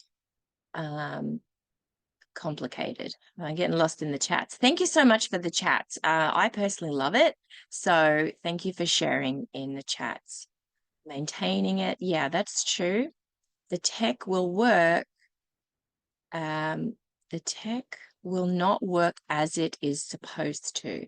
And that's sometimes where I find people get frustrated with just Googling things or just YouTubing it, because sometimes there'll be a video that says, I can help you do this thing, but it's not the actual thing that you want. It might only be part of it, or it's used in a different way. So I'm so glad. Thank you so much for sharing I was going to say in the news. This is like the news chat. I love it. So what are we going to talk about today in my session? We've just done our welcome and intro. I'm going to introduce myself in a second if we haven't met before. So we're going to talk about the importance of technology in teaching, common fears and overcoming them, best practices for using technology, and then just a little intro on some key tech tools, and we're going to have big Q&A. So if you think of questions, like James said, put your questions in the question box. It should be down in your control panel there, and that makes it easier for us to grab the actual questions. But I love seeing the chats come up. I have my chats over here. I'm just on one screen, but I do have my phone over here, just double checking that you can see my slides well. So excellent. Thank you so much for all of your comments. So I wanted to intro myself just in case we haven't met yet. I know a lot of people registered for this. So in case we haven't met, hi, I'm Christy. And I love to empower educators in this digital age. Things were not digital when I was younger. So 30 plus years in business, 8 years in banking. I love numbers. So I'm a numbers nerd and a technology nerd. I was an ESL teacher, English as a second language, as many of you are, from 2017 to 2021. And if you Google Teacher Christy anywhere on the internet, you'll probably find me not only for my own videos, but also with some of the teaching companies as well. I then became a teacher trainer or a mentor, which I absolutely loved. Then I also went out on my own as a teacher tech coach. And as James mentioned earlier in the program, he didn't realize how big of a stopping point technology was for so many teachers who want to go into business online. Or even if you don't identify as a business owner, just, you're teaching online, running things yourself, technology can be a really big hurdle for some people. So he suggested we try it out, and boy, was it successful. So thanks, James, for inviting me on the team as the tech expert. I think we're coming up, is it 3 years, I think, at the end of the year. I need to double check that. So tech expert on the Bowie team. I'm a wife and a mum. This is me in North Carolina, sitting on the fun chairs outside of an ice cream shop. So the next thing about me, if we haven't met before, I actually live here. This is my home. So I live in a trailer. Some people just call it a trailer. It's actually a fifth wheel trailer. Some people think of it as an RV. So that's us when we're on the road with our truck. But this is us where we home base in Florida. So I'm all about being a digital nomad, traveling and teaching. This is sometimes some of my videos. You'll see me in front of one of my windows with the trees in the background. So I live in a fifth wheel trailer with my husband and our son. So it's so fun. So thank you for sharing in the chat.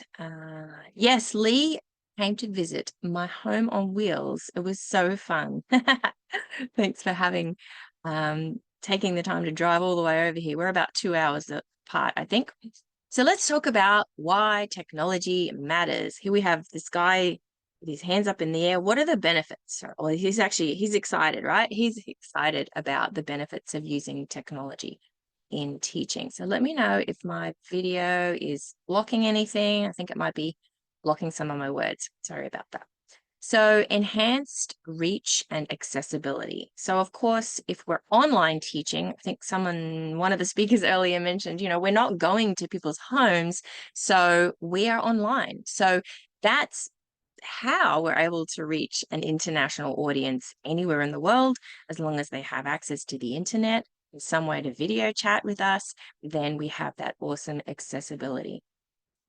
So efficiency and time savings. So just think about pros and cons of if you went somewhere in person, time to travel there, fuel, the costs to get there.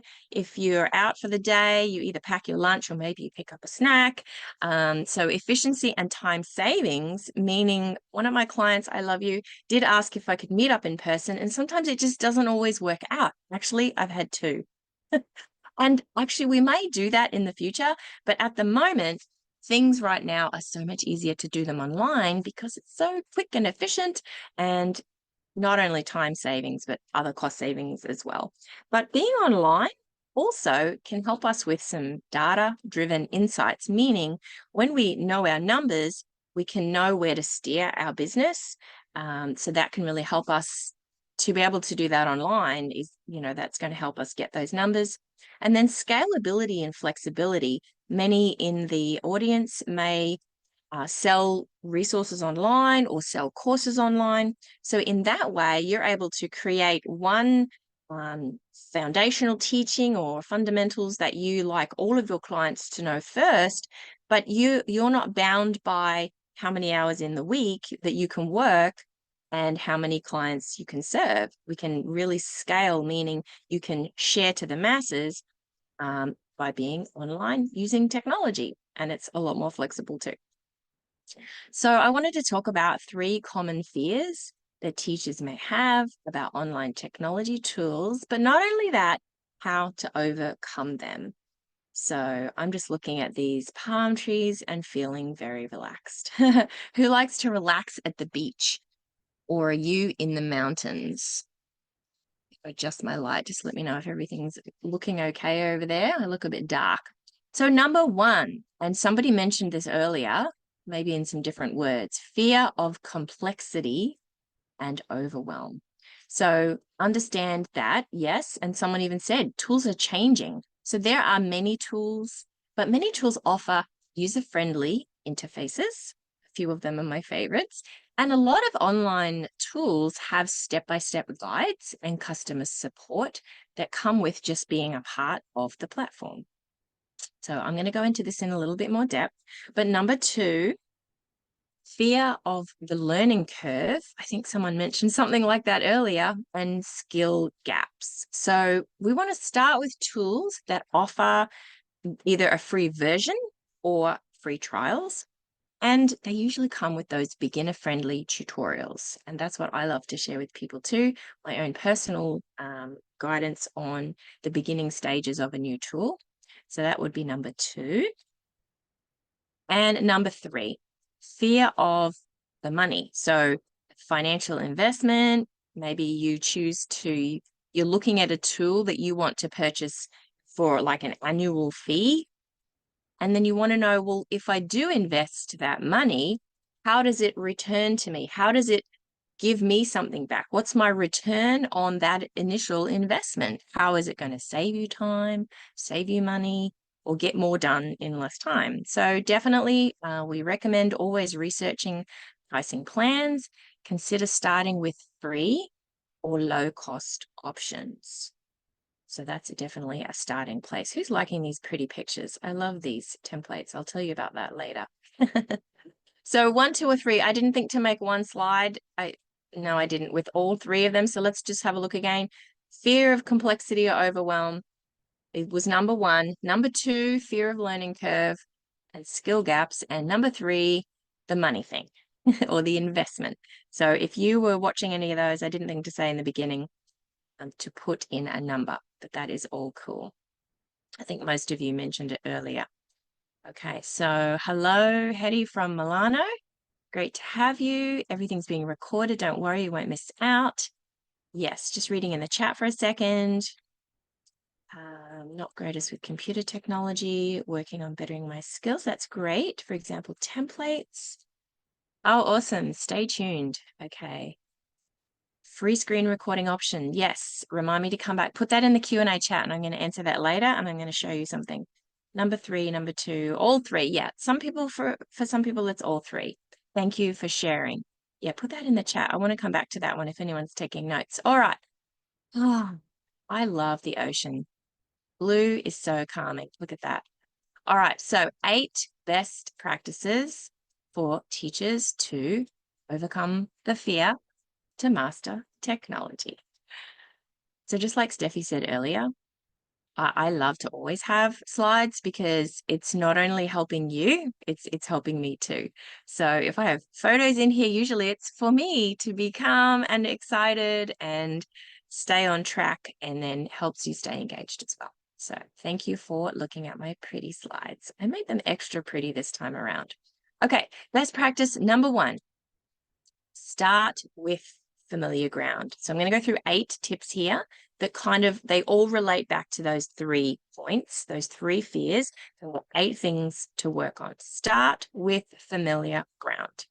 So begin with tools and platforms that have intuitive interfaces, so easy to use, and maybe they even resemble familiar offline activities. So Google Classroom, for example, some teachers who were in a classroom may have used tools literally in their classroom. Let's make this a bit bigger.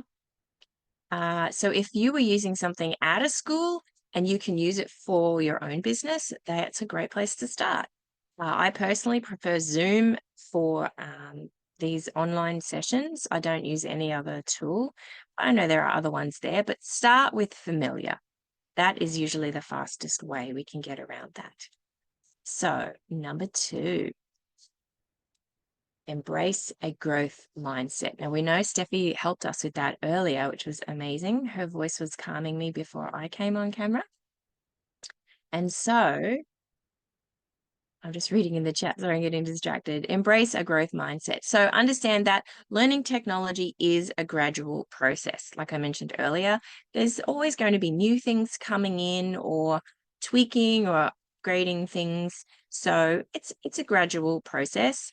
So we want to approach technology with a willingness to learn and grow.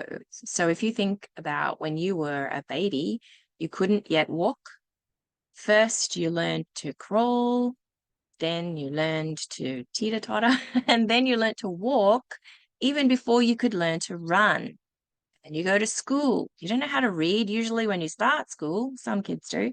But you gradually learn. So think about even when you were younger, how you've gradually improved from what you were when you were a baby.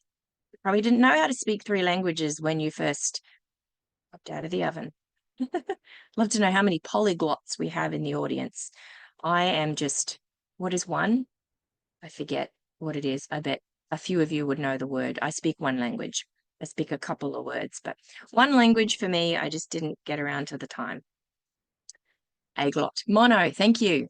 Eddie got it. Monoglot. I'm a monoglot. So approach technology with a growth mindset. So I love this example here, this picture, to break it down. This is one of my favorite things I do for my clients. Break it down into manageable steps, just like a staircase would be. So 1 tool. So I know I mentioned earlier to do research, but we don't want to get stuck in research. We don't want to look at 5 tools and make a spreadsheet like I like to do. Sorry, I'm a spreadsheet nerd. Just choose 2. Compare, decide, move on.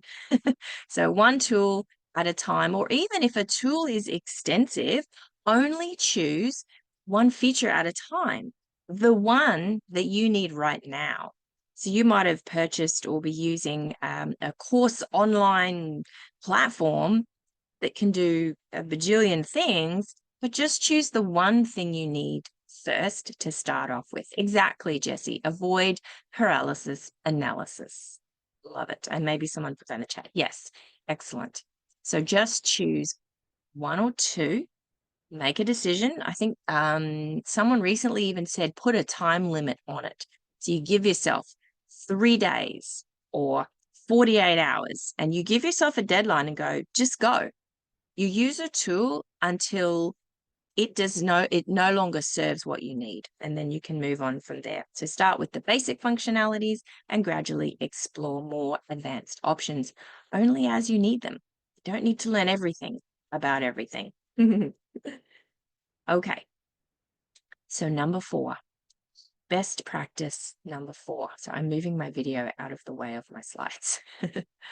Utilize available resources. So, like we said, take advantage of tutorials. Maybe there's free webinars, paid. Some things are low cost, paid, and online courses specifically designed for teachers, educators, people who teach online. So I mentioned earlier, some people will like Google or YouTube something that they want to learn, but maybe that person has created the video for in a school, and maybe that doesn't relate to online teaching, or maybe it was created for a totally different scenario that just doesn't fit. And if you try to make it fit, sometimes it just doesn't work. So I'm just having a quick look in the chat. Oh, okay, great. Oh, hi, Brandon. Great to see you here.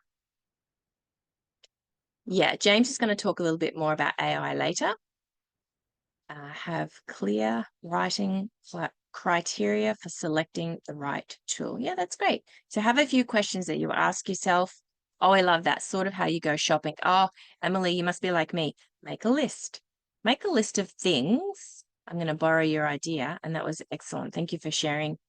Emily, if you want to actually change your drop-down menu, you sent that to the hosts and panelists, but if you want to share it with everyone, feel free to pop that in the chat again to everyone. So Emily said, have a clear criteria for selecting the right tool, sort of how you go shopping.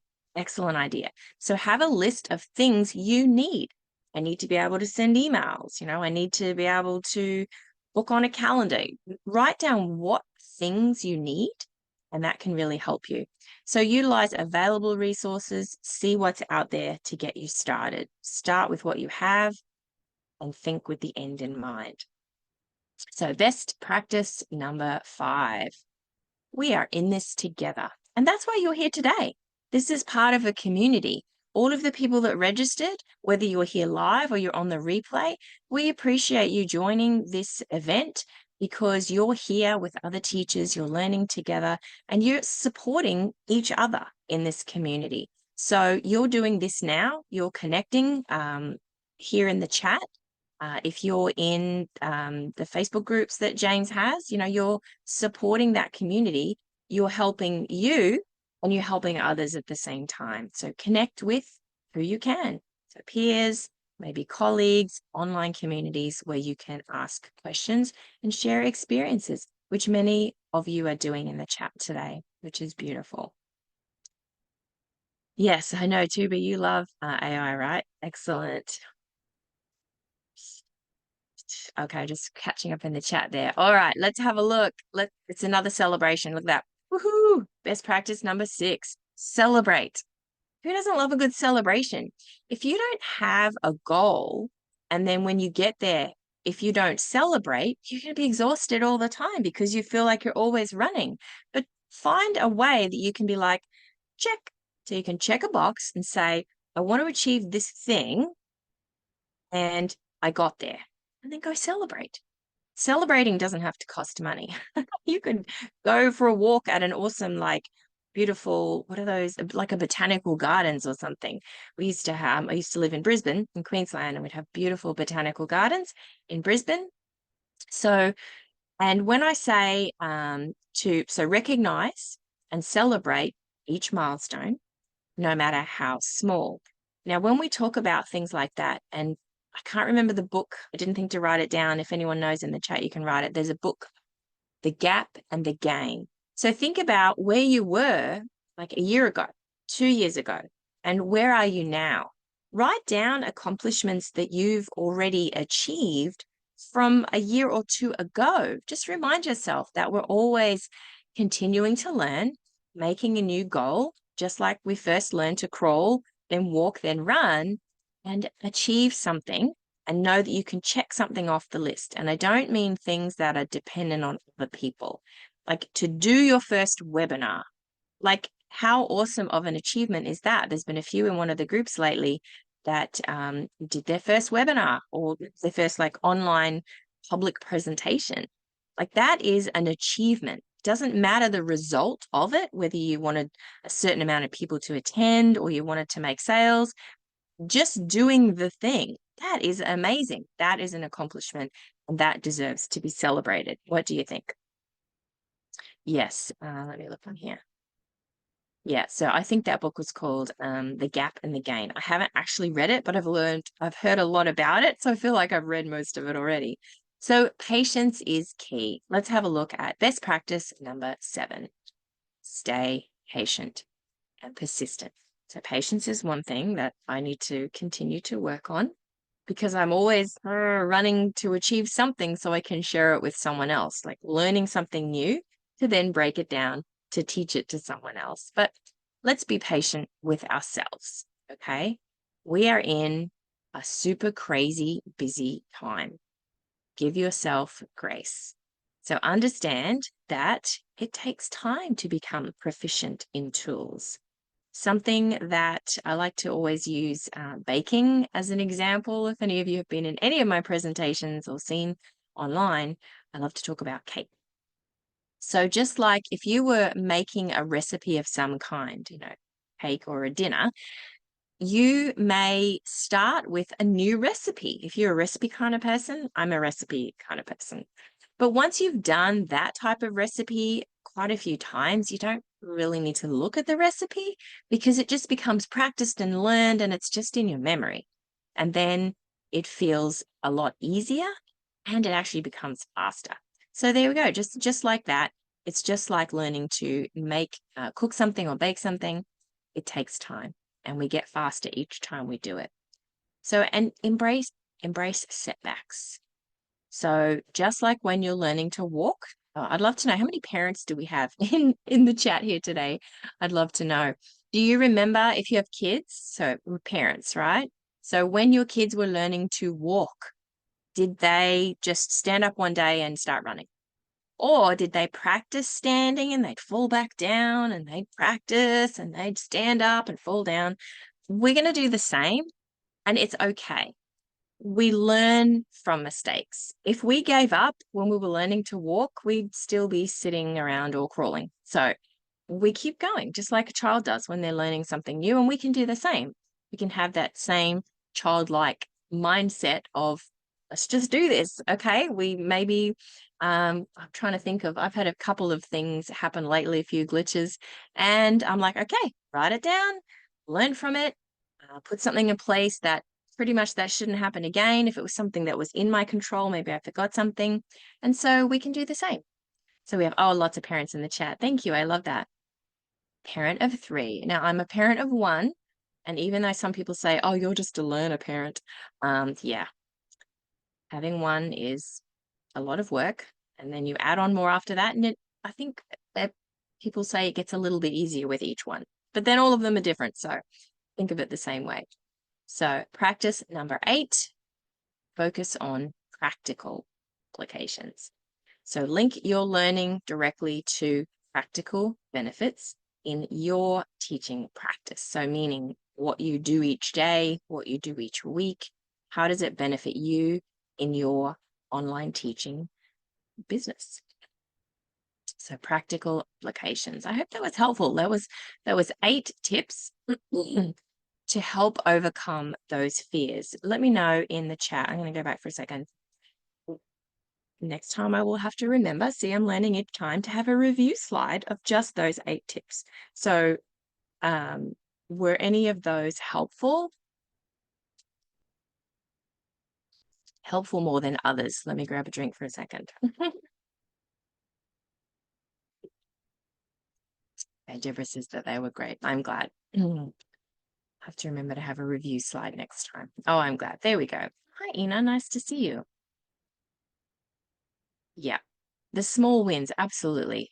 Just like our kids, if they're in school or you have a friend that has a huge milestone, maybe they've achieved, maybe they went back to school or they've graduated university, or your kids just have a great end of the school year. If we don't celebrate, like that's the time to have fun. Go and have some fun.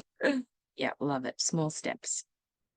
Yep, choosing one or two tools and staying patient. Thanks, Marie. Great to see you here. Awesome. All of them. Love it. Great. I just wanted, now I'm not going to overwhelm everyone with tech tools today. We're going to talk about some common tech tools though, some common ones. So Google products. Who loves Google products? And maybe you joined us earlier in the year when we did a whole series on Google. So we've got Google products. We come back to starting with free tools. So Google can be free.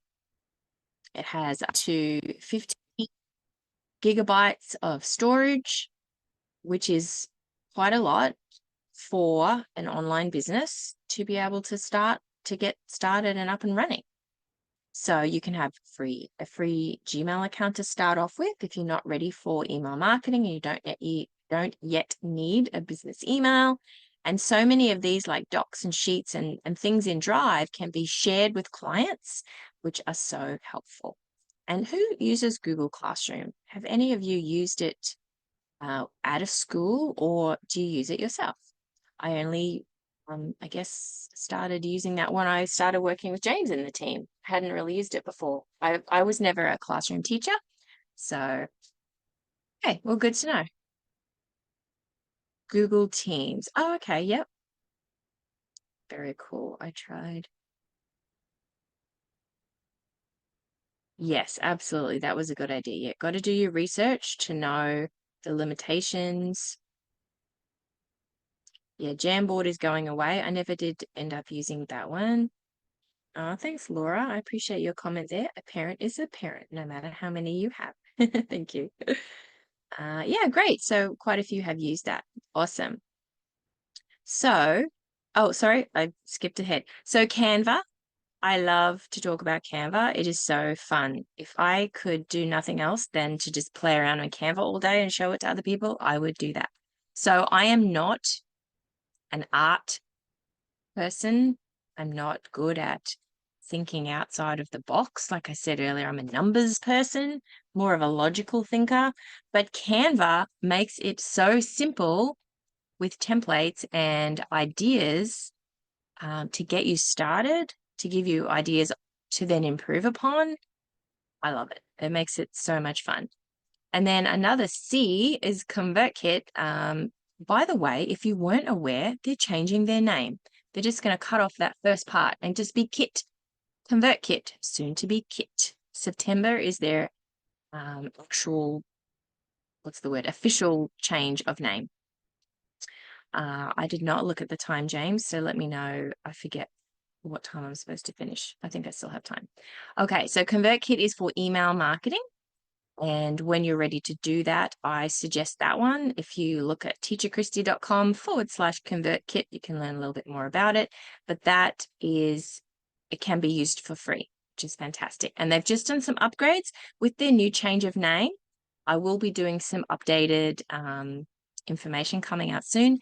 A lot more is free that used to be paid, which is excellent. I'm so excited to share that with everybody. So just touching on some Google products. So Google Drive can really help with storage and organization. So think of that as your digital filing cabinet. 5 more minutes. Okay, thank you, James.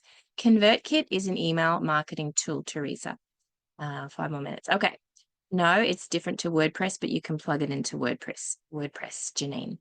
So Google Drive these are the 4 tools that I think I basically mentioned them on the previous slide. So even Google Calendar is excellent, can be plugged into free tools to allow other people to book with you just sharing a link. So that's excellent. Google Docs is excellent for being able to share and collaborate. So even James and the team and I, when we were preparing this presentation, we share things and we can all type on them at the same time. And you can use Google Classroom for free for student management, storage, and homework, which is excellent. So here's an example I wanted to show you for Google Calendar, just for organizing class times. This is a demo account. I just wanted to show you, like, how pretty is that? You can even do colors, color coordinate. So that is something that can be really helpful. Now, like I mentioned, Canva, even with no design skills, I'm not a designer, I'm not an art person at all, but you can do things like design and create social media banners, posts, profiles. You can even use AI in some parts of it. You can have a free account forever. You can create teaching slides. These slides today were made in Canva. Of course, if you know me, I don't like PowerPoint. Side point, you can download your Canva design and put it into PowerPoint if you're more comfortable there. This side note, one of the show up bonuses for today is the Canva training that I've provided. And yes, you can pay for the pro account for even more options. And you can learn more about it at teacherchristie.com/Canva. So this was some examples. You can go to presentations and you can create from templates. Look, it was like I drilled down filters to just presentations for education. There's like, before I filtered that down, there was like over 200,000. Totally crazy. So you can do them from templates using AI or starting from scratch. You can create social media designs in minutes. You go click and choose a collection or a template. So easy. And these slides that I'm using today, I created the initial outline in about 20 minutes or less, and I used what's called Docs to Decks. I do believe that's part of the paid version now. Didn't realize, but this part here, it's called Docs, and then you click on Docs to Decks. You type in your text, and it converts them to slides, and then you can even change the outline using the Layouts button. So that is really cool. Sorry to rush through. I don't want to take up James's time.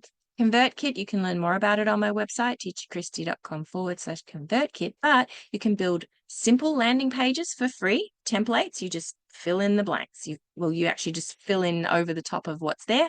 For email marketing, you can accept payment, and it's free for up to 10,000 subscribers. That's newly updated. It used to be 1,000. Yes, it is literally 10,000. So it's amazing. Love it.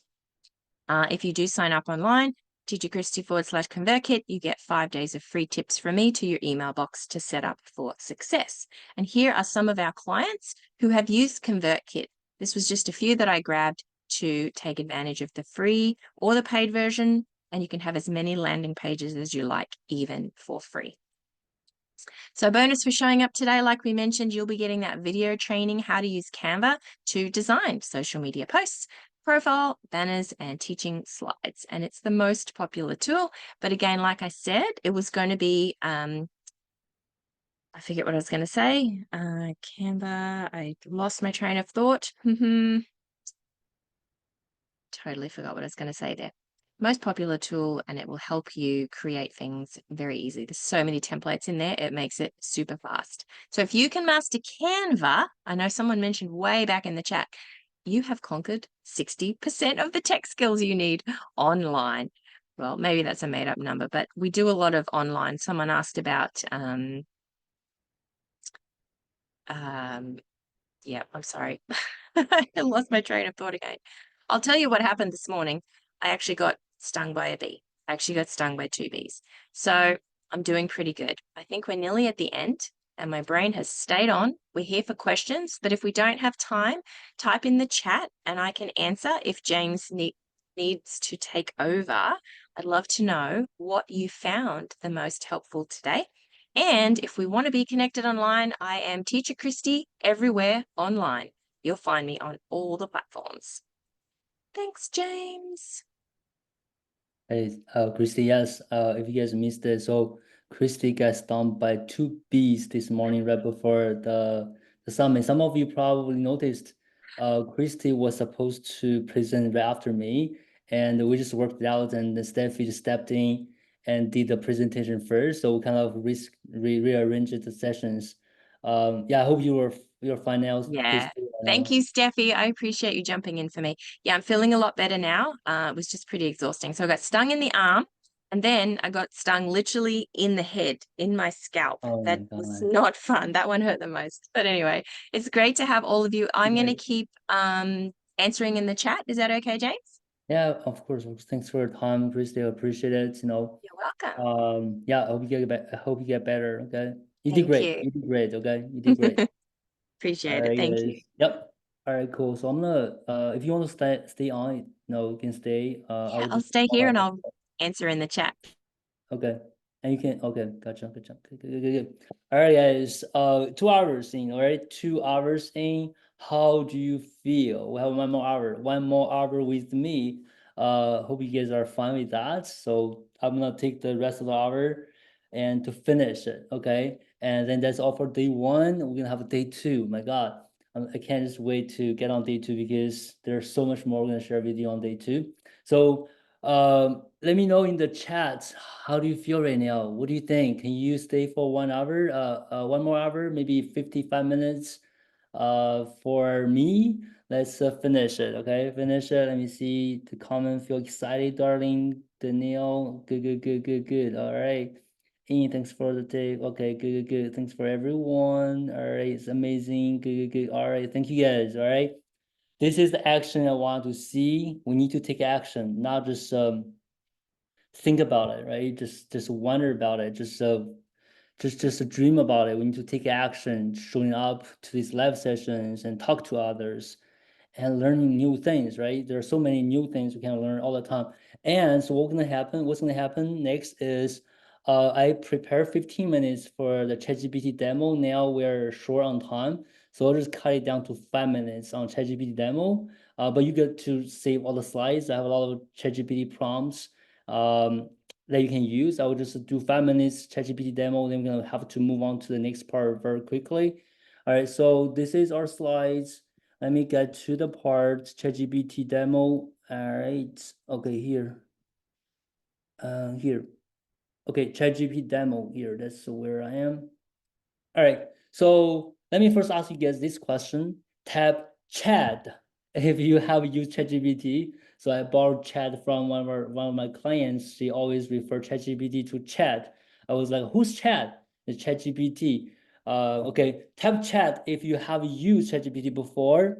If you have never used ChatGPT before, you might want to tap maybe no chat if you want to no chat or chat. Let me just check on the comments and see if you use ChatGPT before, type chat. If you have never used ChatGPT before, type no chat. Okay, no chat. Let me see here.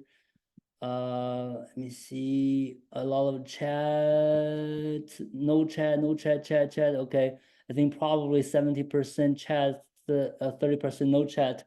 If somebody watching this part of the video was like, who's chat? No, ChatGPT. Okay. All right. So regardless of whether you use ChatGPT before or not, we're not gonna go through the basic things. Okay. We have a lot of free training how to get started with ChatGPT. There are a lot of things available we can share with you. So it's free. First of all, it's free, right? Everyone can do what I'm gonna show you next. Okay, everyone can do what I'm gonna show you next. But I do want to make it better in terms of, and I know some of you guys been using ChatGPT. All right, so everyone can use ChatGPT. It's very simple. You just like talk to another person. You just ask questions, and ChatGPT tells you, give you response. But I want to take it that to the next level. There are so many frameworks how to write your prompts, right?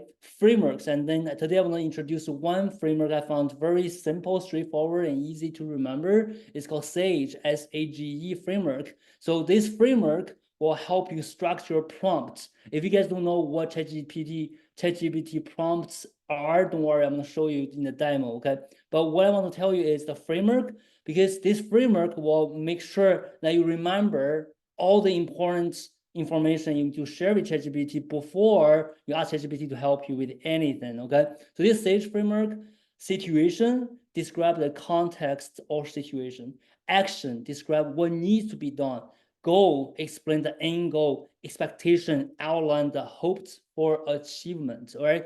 So this is 4 components you need when you write prompt, when you talk to ChatGPT, okay? So one example to help you guys understand, let's say you are an ESL teacher, you want to teach ESL vocabulary with games. How fun is that, right? Teach ESL vocabulary with games. And then you think about these four components, right? In a framework, situation. So this is actually what you're gonna type. You are teaching an English class on vocabulary building. So you are, so give ChatGPT a role. You're telling ChatGPT out now, okay, ChatGPT, you are teaching an English class on vocabulary building. Action, what you're gonna do? Create a vocabulary game that helps students learn and use new words in context. Goal, make vocabulary learning fun and engaging. That's the goal. Why you want to create this? Expectation, students will actively participate in the game and use the new vocabulary in sentences. All right, so this is how you use these 4 components in this framework to structure your prompt. And then your prompt is gonna become this, and this is what exactly you're gonna use with ChatGPT. But one thing I didn't mention, which I like, I always have the first line in all my prompts. Please follow the instructions below to proceed step by step. And why? Because people are telling me you got better results by having these lines. That's why I'm adding this line to my prompt every single time. So now I'm going to do a very quick demo. All right. So this is the framework. This is the example, and this is the prompt. All right. So let me show you ChatGPT. So for those of you who never use ChatGPT, right? This is how it looks. No, it's free. Register chatgpt.com and you can open up accounts. All right, it's free. And then once you open an account, it looks like this. And this chat bar here, this is how you talk to ChatGPT. And let's do this, right? Let's just copy. I'll copy this. This is my prompt. This is called prompt. This is what I want to tell ChatGPT. So I will copy this whole thing and put in this chat box and click and press return or enter on your keyboard. So then ChatGPT reads your prompt and gonna react and help you. So remember what the prompt is. We want to build a vocabulary games, right? Help students learn and learn new words. So then what ChatGPT gives me this vocabulary building game, word quest adventure. All right, that's cool. Objective, material needed, preparation, game setup, how you do the game, how you prepare the game, what material you need, how you're gonna prepare for the game, and how you're gonna set up the game, how to play round 1, round 2, round 3, and how you score it, how you reward people, how to wrap up, boom, everything you need to do it. All right. Is that cool? Is that cool, guys? No, is that cool? How you feel about this from ChatGPT to help you if you're thinking about, oh, I want to create a vocabulary game to help my students? How do you feel? What do you think? Right? How much time you're gonna spend to structure into planning it yourself? Now, how fast? How much time does the ChatGPT take? Maybe like 30 seconds, not even that. And this is what you need to do, and you can do it right away in your lessons, in your sessions. You see? All right. So this is one prompt. Okay. All right. If you guys feel like this is awesome, this is great, tap number 1 so I can see it. If you feel like, oh, that's so-so, that's not that impressive, that's okay, tap number 2. It's fine, right? It's fine if you can do a better job than ChatGPT. But the problem is ChatGPT started this framework, this groundwork, the basic work, and then you can, on top of it, right, you can customize, you can improve. But this is the part that takes the longest for you to plan. Think about the planning, what you're gonna have the materials, the preparation, game setup, how you're gonna play, how you're gonna score. All right, let's do the next one. I have quite a few. I don't think I wanna do all of them. I'm gonna do probably another 2, okay? So let's do another 2. Let's say lesson plans. I know a lot of teachers are really struggling with the lesson plans, okay? How can I teach that? My student wants something, how can I teach that? All right, so this is lesson plan prompt, still 4 components of framework. Now you are teaching an advanced ESL class for adults on speaking. Develop a lesson plan that includes a debate activity. All right, so here the goal is to improve students' critical thinking and speaking skills.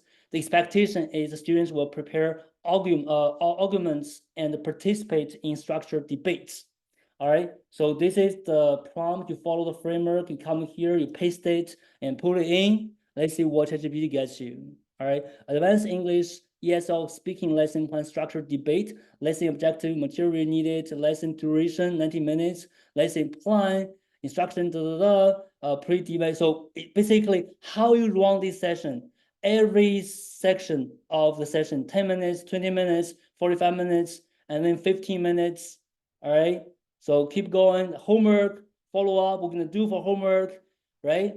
And then wrap up, we're gonna do here to wrap up. And you can continue. It's like I want to have a 6-minute lesson plan, right? And then ChatGPT gonna adjust that to be a 60 minutes instead of 90 minutes, right? You can always continue the dialogue with ChatGPT to help you improve and prepare. So this is one. I will just pick another one. We're gonna be good. Let's say the teaching materials, homework, social media posts, emails, art class. Right, I really like this one. I don't know how you guys feel about this one. That's pretty cool. Parent communication. If you guys teach, if you're a school teacher teaching kids, right?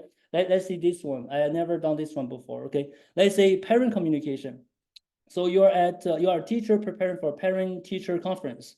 Create a communication plan that includes emails, newsletter, conference, and schedules. And the goal is to keep parents informed, engaged, and expectation. All right, I'm not gonna go over that. So then you come here, you put in.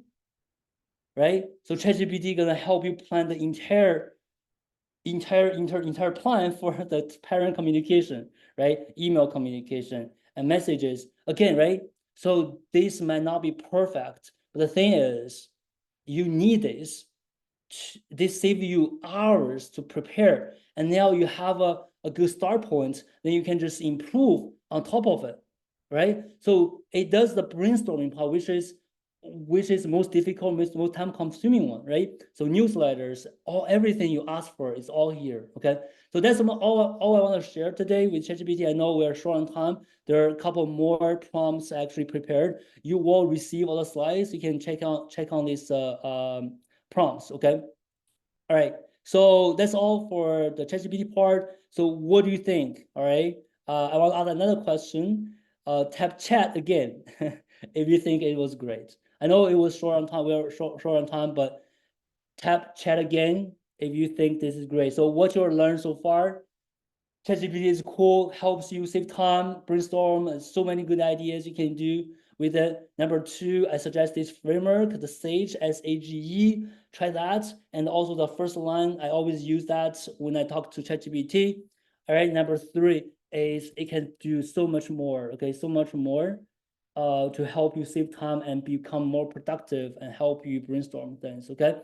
All right, so that's it for ChatGPT part. Let me get my notes here. Let me see a lot of chat. So if you feel cool, that's great. Chat, okay? I'm seeing a lot of chats here.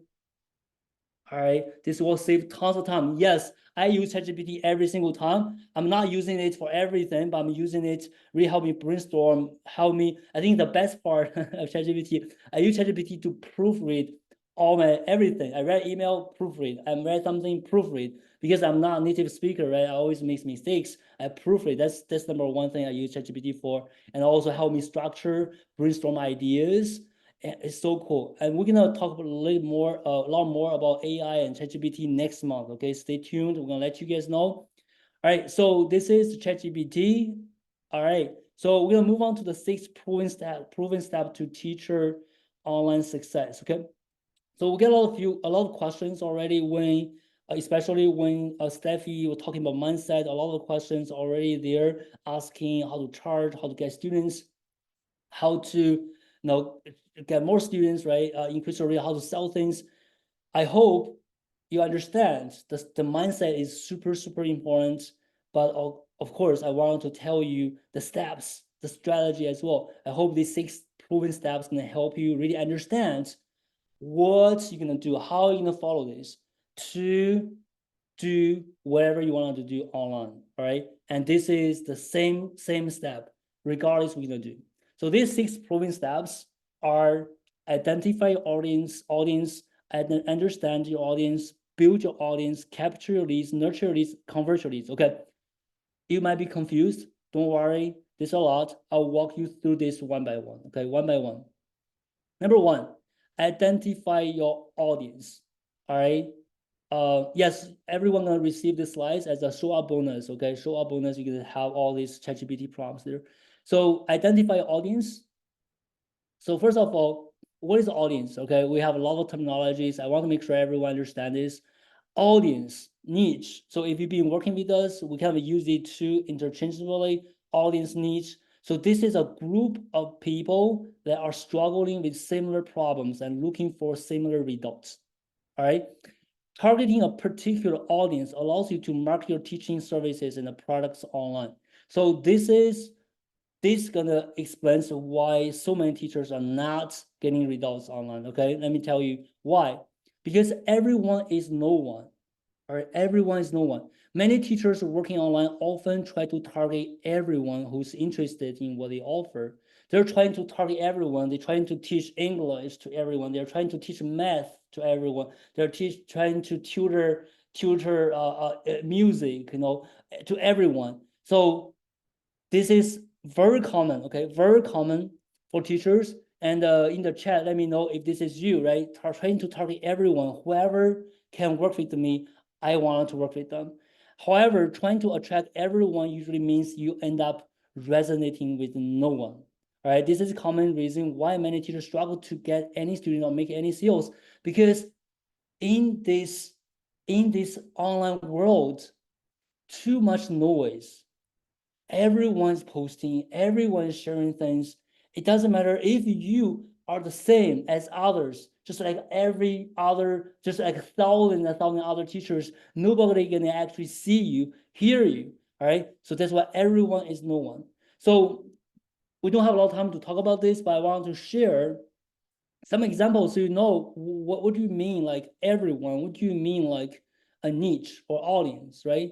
Niche audience. So what do you mean by that? Let's give you some examples. For example, this first one, teach English to all English learners. So I ask, when I talk to teachers, like, hey, who do you teach? Oh, everyone. I do exam preparation, I do accent, I do writing, reading, I teach a lot of different exams. They teach everything, right? That's a target everyone. Then what is an example of a niche audience for ESL teacher, for English teachers, for example, teach business English to IT professionals. So this is a niche audience. Next one, teach science to all science students. Okay, that is everyone. Niche audience can be teach biology to pre-med college students. You see the difference there? Sell interactive PowerPoint presentations for teachers. I know some of you guys are TPT or selling materials. You sell interactive PowerPoint presentations for teachers, or you can have a niche audience. You sell interactive PowerPoint presentations for AP biology teachers. You see how that changes there? Sell curriculum guides for homeschooling parents. I know you guys do that as well, some of you. Then the niche audience can be sell curriculum guides for homeschooling parents with children with special needs. Yeah. The next one, promotes digital courses on teaching strategies for all teachers. Some teachers help other teachers at teaching strategies, right? Or with the niche audience, it will be promote digital courses on project-based teaching strategies for classroom teachers. You see? So everyone, a niche audience. And the last one, run memberships about improving English accent for students. I have a membership that help everyone with their English accent, or run memberships about developing American accent for Indian students. You see, so that's a niche audience. And when you have a niche audience, right, you are able to better target them, and they have a better chance to hear you. All right, so we won't have time for that, but one fear I know, right? For a lot of teachers, they try to, I mean, we do a lot of niche teaching, right? We tell people to find an audience, find a niche. And a very common fear here is James, am I going to make less if I narrow down to a smaller group and missing the rest of the market? Is that anyone? Is this you? If this is you, you can just tap me. Am I going to make less if I narrow down to a smaller group and missing the rest of the market? So that's very common. No, because, all right, because number one, it's not your market to begin with. All right, it feels like I target everyone, I have the entire market. No, it's not even your market because nobody even want to work with you, right? So not even your market. It's not like I speak to everyone, I target everyone in the market, then this market is not even your market. Number two, any small audience online is big enough for you, especially for teachers who used to do in-person, like the traditional teaching. They have this fear because they only serve the town, like the population that around them. And then when they move online, they always want to have numbers, like more people. But the thing is, online, any small audience is big enough for you, all right? And you can still work with students. Next one is you can still work with students outside the audience if they reach out to you. And you can also separate your online business from your in-person business. So when you have audience, let's say that's your online business, it doesn't really affect your in-person business, right? And if you have this audience, that's how you position yourself. If there are there are students reaching out to you, want to work with you, you can still work with them. So there are many reasons why you shouldn't have the fear targeting one audience, okay? So number two, understand your audience. Number one is identify your audience, who can be your audience. That's it, right? Number two is understand your audience. Once you have an audience, you need to understand it. So this is really crucial, and this actually relates to mindsets. If you don't understand them, you have a lot of fears, you have an imposter syndrome that happens all the time, and then you need to do more work here, conducting research, engaging with your audience, gathering insights, right? Really understand their needs, the challenges, and preferences. So once you understand your audience, okay, so this is what happens when you know your audience very well. So once you know who they are, right, you understand your audience, you will be able to find them and the best to engage with them. And that's why a lot of teachers say, oh, I don't know where to find my students because you don't have audience. You're trying to find everyone. But if you are helping, you're doing business English with IT professionals, you know exactly who they are, you can find them, right? So develop marketing messages that speak directly to them about their problem and dreams. And this is why someone said, oh, I tried marketing my business. I tried making some social media posts to advertise my business. There are no results because you are speaking to everyone. You are not speaking directly to any audience about their dreams and problems. People don't care about you. They don't care about what you do. They care about how you can help them solve their problems, right? And you'll also be able to create program lessons and materials that actually solve their problem, right? So if you don't know who they are, what they do, what they are struggling with, it's less likely you will be able to help them and solve the problem. And then the last one, see their struggles, relate to them, care about them, and be committed to serving them as a mission. So this happened to us and also happened to many of our teachers or clients. After working with the one specific niche audience for 2-3 years, they really develop this relationship. They really develop this feeling about them, and that's what happened to us, at least to me. So when I first started Baoist Strategy, just because I was able to help my own ESL teachers, and I started a business, and I was treating it as a business first, and then after speaking to over 2,000 teachers in the past 5 years, worked with over 5,000 teachers in the past 5 years, I really developed the feeling that I feel connected and understand their struggles, and I feel obligated to help. Now it has become a mission for me and the Bowie team to help teachers do what they love and earn what they're worth. And this is because we really spend time understanding our audience and the teachers. So we feel like really obligated to help them, right? So some simple ways to understand your audience. It's not that hard because you just need to like find them and talk to them. You can use surveys and polls, social media posts, social media groups. For example, there are like thousands Facebook groups, right? You can go there and ask questions, try to understand your audience, whoever they are, and you can send them emails. Your previous students ask. You can just ask. That's the best way. I do a lot of calls. I wouldn't understand my audience, the teachers, so well without all these calls I had with them, without really speaking with them, talking to them, right? So these are simple ways to understand audience. So you have your audience, you understand, you identify your audience, you understand your audience. Next, the step 3 is to build your audience. All right. Okay, I'm gonna explain this a little bit more later. So you see how much we focus on audience.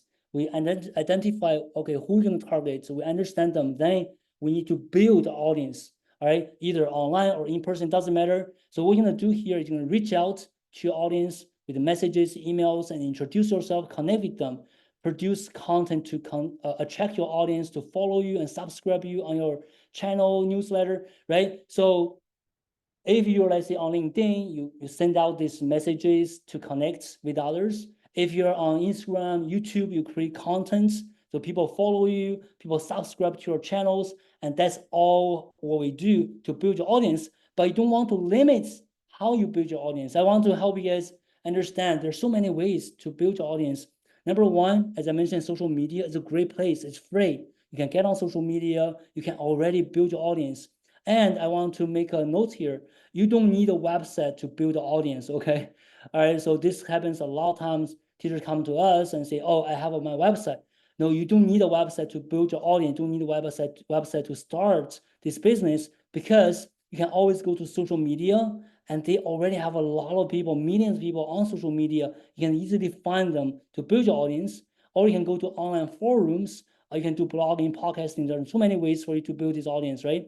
In person as well. So some of our clients actually went to the conferences from their audience, their niche. They network with them. They just share their business card. They talk to people. They build connections, word of mouth, referrals, friends, family members, right? So there's so many ways you allow you to reach out to your audience and build your audience there, right? So you don't need a big audience to get results either. This is another common kind of question there. Okay, how many people I need in order to get results? You don't need a big audience. It's not about the quantity, it's really about the quality. How many people in your audience are interested in what you do and engaging with you? A lot of people just run ads. They want to let as many people know about their business, but oftentimes these people just click on your link, click on your ads for once, they never see you again, right? Then you are wasting your resources. So you want to leverage all the ways that allows you to reach and grow your audience, but also don't forget to deliver value and engage with them. So that's what we're gonna talk about next. All right, so I'm gonna be a little bit quick here because we're running short on time right now, but to summarize, right, so far we talked about these 3 steps. It's all about audience. Identify your audience, understand your audience, and then build your audience, okay? Next, we're gonna come to leads, all right? So this is another terminology. What is a lead? Leads are people who have indicated interest in your service, products, or business. All right. Okay. So some of you might be confused right now. Okay, James, wait a second. Audience and leads. So here's the thing. Leads are a subset of your audience who are interested in your service. That make that clear? So you have an audience, like the broad audience, right? Let's say I teach ESL to IT professionals.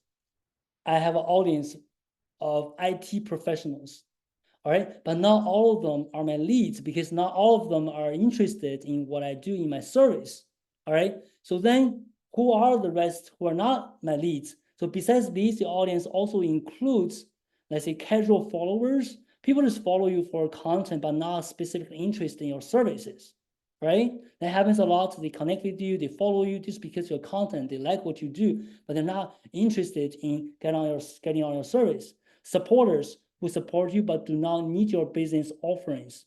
Somebody supporting you, we have a lot of affiliates and all these people supporting you, or observers who are curious about your services but have no intention of purchasing yet, at least for now. All right, so that's another thing teachers don't understand. Okay, so somebody connect with them and they feel like, oh, they're connecting with them, they must be interested in my service. Let me just sell my service to them. And then maybe not, because even they are interested in your service, they might not be ready to purchase. They're observers, right? They are not leads yet.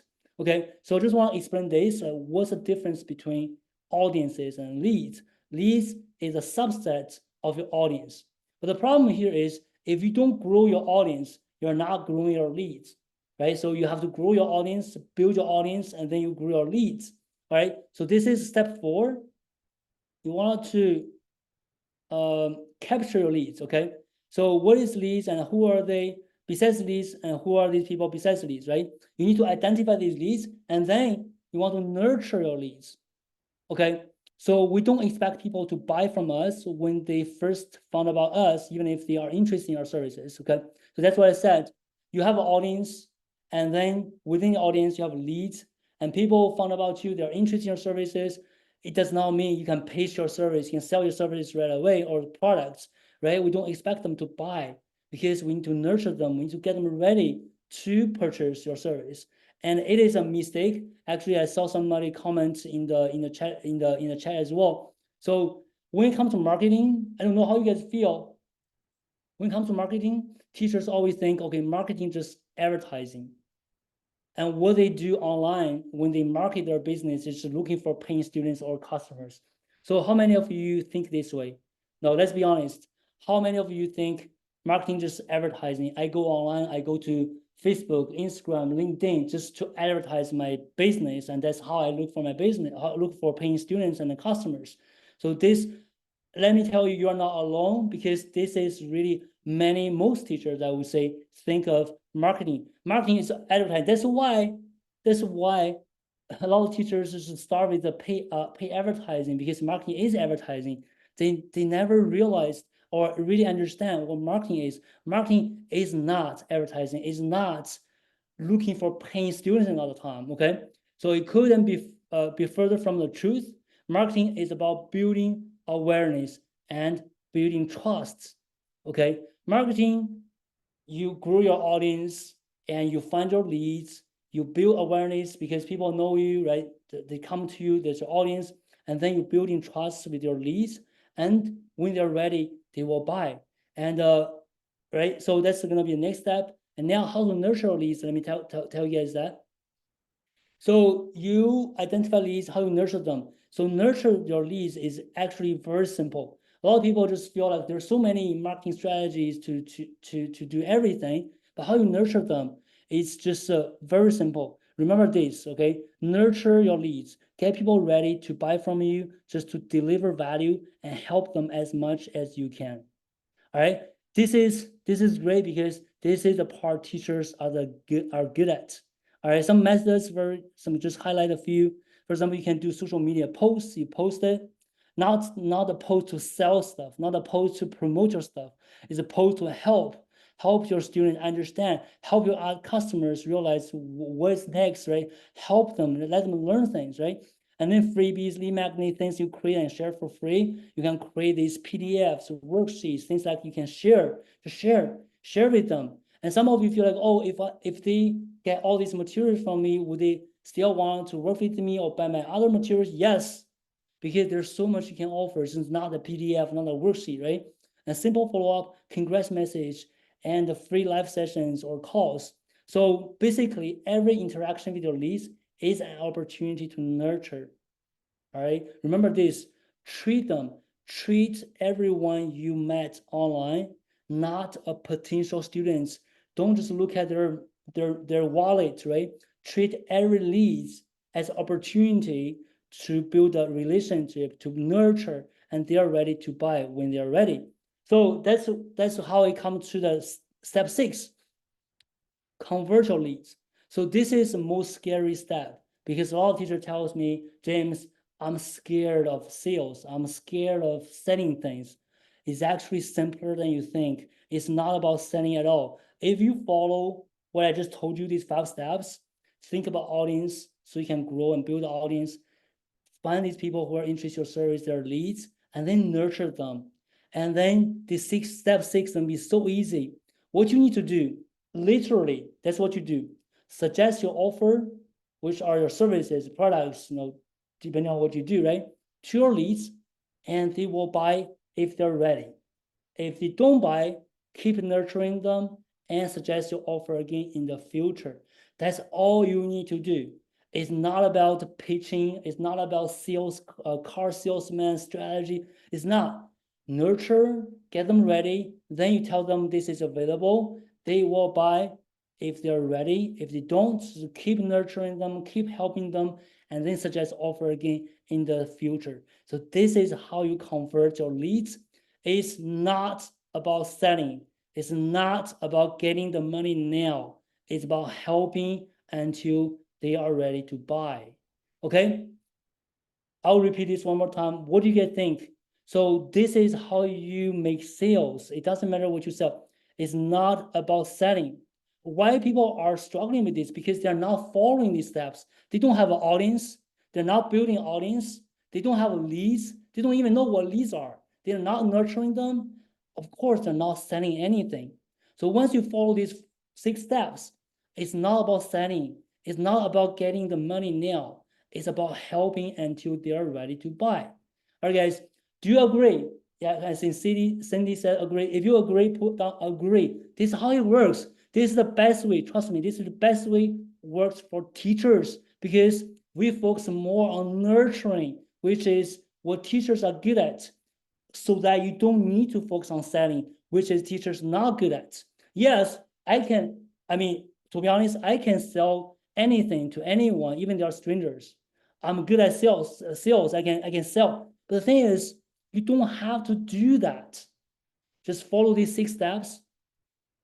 Some of you might have questions. What offers? So we talk about services, products. So they can be one-on-one teacher tutoring. A lot of you guys do that. Group teacher tutoring, corporate training, paid workshop, passive income offers, digital material courses, books, right? And memberships. These are all offers. And it doesn't matter what you do right now. Probably most of you guys are doing one-on-one teaching, tutoring, group, but there's so many more things you can do. And we're gonna talk about these offers, these ways of making money, ways of turning your expertise into money, impact, impact, income, and the freedom tomorrow on day 2. We're gonna highlight these offers. That's what we're gonna do tomorrow. Okay. So these are the 6 proven steps. It's not hard. I know it's a lot. I try my best to explain this 6 steps. And probably you have millions of questions with every single one of them. Okay. I know I can spend probably at least 1 hour for each step. Okay. Even that, you don't feel like you're ready. It's fine. So I'm just telling you, this is a step works best for teachers. Audience, you identify audience, understand them, build your audience, right? You have a community, just like you guys, right? So I don't believe every one of you have bought anything from us, but it's fine. You are part of this audience. If you're ready, you will invite us, right? If you're not ready, we'll do it again. We'll keep nurturing you. That's why we do these sessions every month. We send all these free things all the time because this is the best way to have business. Even as teachers, I can tell you this. A lot of teachers, they follow us 4 years, 5 years. They never bought anything. But whenever somebody asks them, hey, do you know anyone can help me start my business? They tell us, hey, go to Bowie Strategy, right? So this is a beautiful audience we're building. And then we know people who are interested in our service, and we just identify them, we nurture them, and then we convert them by suggesting an offer, and they will come to you when they're ready, right? So another point I want to make here, which is a very common mistake teachers make, they always come to their business or they want to do something starting from an offer. That's why, they think about, I want to teach one-on-one. Where can I find my students? So how many of you guys think of this way, right? I want to do this. Where can I find customers? Anyone? Is this you? I have this thing I want to sell, or I can teach this. Where are my students? Yeah, anyone? I have this thing I can sell. I can teach this. I can help people with this. Where are my customers? Where are my students? All right. I can tell you 99% of the teachers came to us thinking of this way. All right. But it's the opposite. Think about audience first. All right. Start with the audience. Who do I want to help? Don't worry about what you're going to sell them just yet, right? Whether it's teaching, digital courses, material membership, or anything else, it doesn't really matter. Once you know who you're going to help, who they are, who they need, you can do anything, right? Just back to the previous slides. if I know I want to help IT professionals, I want to help high school students with math, then I can do one-on-one, I can do group, I can do paid workshop, I can sell worksheets, I can sell quizzes, I can do a lot of different things. It doesn't have to be one thing, right? That's why the order is opposite. People come to think about what they can sell first, and then they find the audience. That's opposite, okay? I want to highlight this so you guys know what's the right order to do. Okay, so what are your takeaways for this day one so far, guys? Share some takeaways in the chat. I will read them, and tap your number one takeaway from day one so far. So we have like 17 minutes left. So tap your number one takeaway from day one so far if you have any takeaways.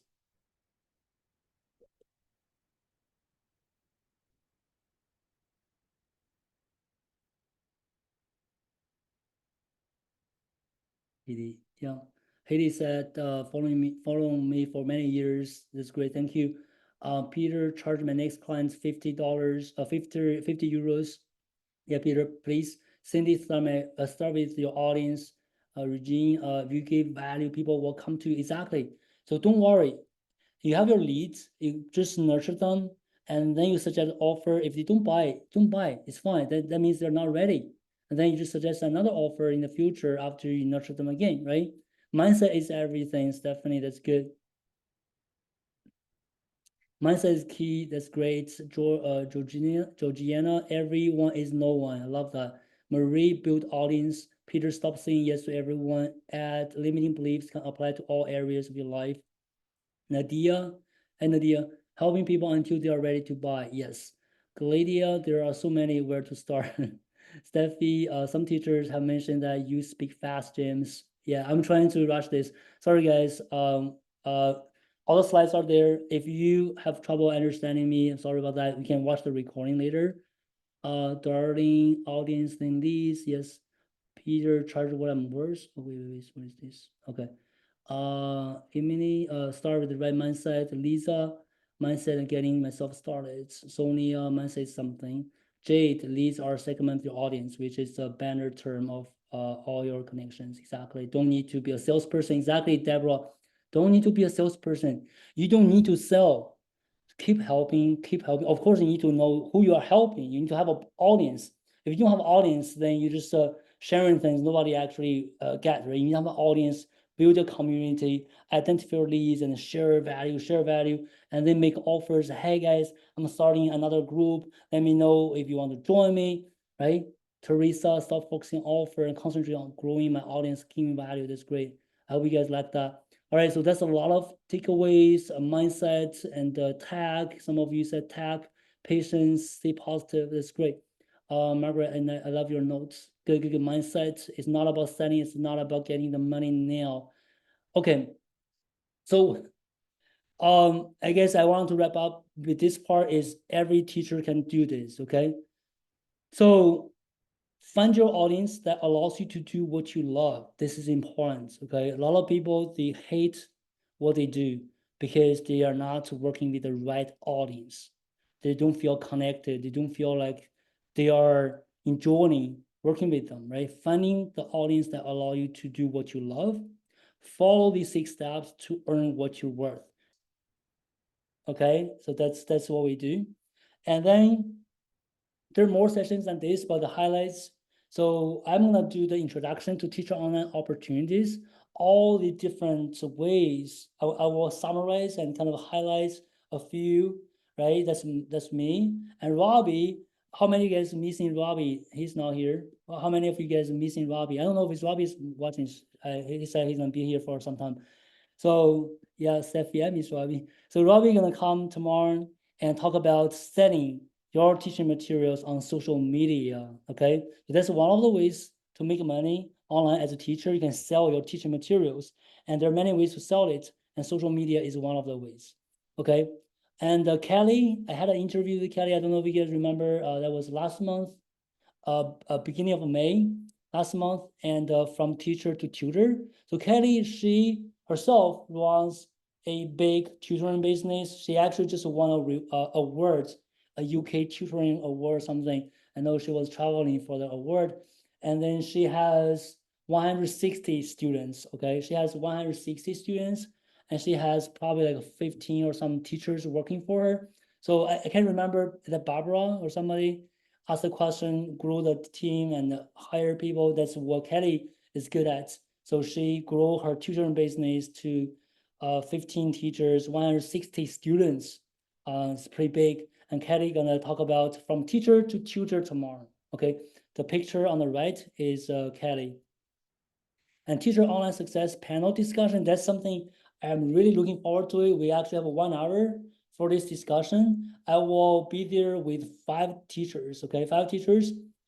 Richard, some of you probably know him. So Richard had a brick and mortar language school before, then made a transition online. Now he teaches business English with close to 300,000 followers on Instagram, and he charges over 1,000 USD per student in his premium coaching program. Okay, so for those of you who just need more examples, more inspirations to increase your rate to charge more, Richard gonna share a little bit more about that. Meredith, I had an interview with her 2 weeks ago, I think. She just finished her launch of the membership. So she talked already in the interview, she talked about from $10 working for companies. A lot of you guys remember at first ask the numbers 1, 2, 3, 4. A lot of you guys actually did number 1. You are teaching for companies. That's what she did. Even like a year, last year, this time she was still teaching, I think, with the companies. And then she made a transition. She's teaching independently with her own niche. Now, students have to get on waitlist to enroll in her group classes and memberships. This is pretty cool, right? That's Meredith and Simone. Simone has been working with me for a long time. So she's growing her business very, very, very well right now. She spent 5 years now working with international medical graduates to help them succeed in their career in the US. And I think one thing I want her to highlight would be how she how she actually be able to build this community. People actually look up to her and enroll in her membership and one-on-one classes every month. She has really good relationship with this community, and that's something I want her to highlight tomorrow. And Martin is the podcast guy. Okay, so if you go to, let's say, street, what's it called, Apple Podcasts or anywhere, if you look for Rock and Roll English, that's him. I actually listen to his podcast too. It's pretty cool. And he has thousands of listeners from all over the world. And that led to his success with his membership and digital courses. Okay, this is Martin. And Rachel, the last but not least, Rachel also worked with me for a long time.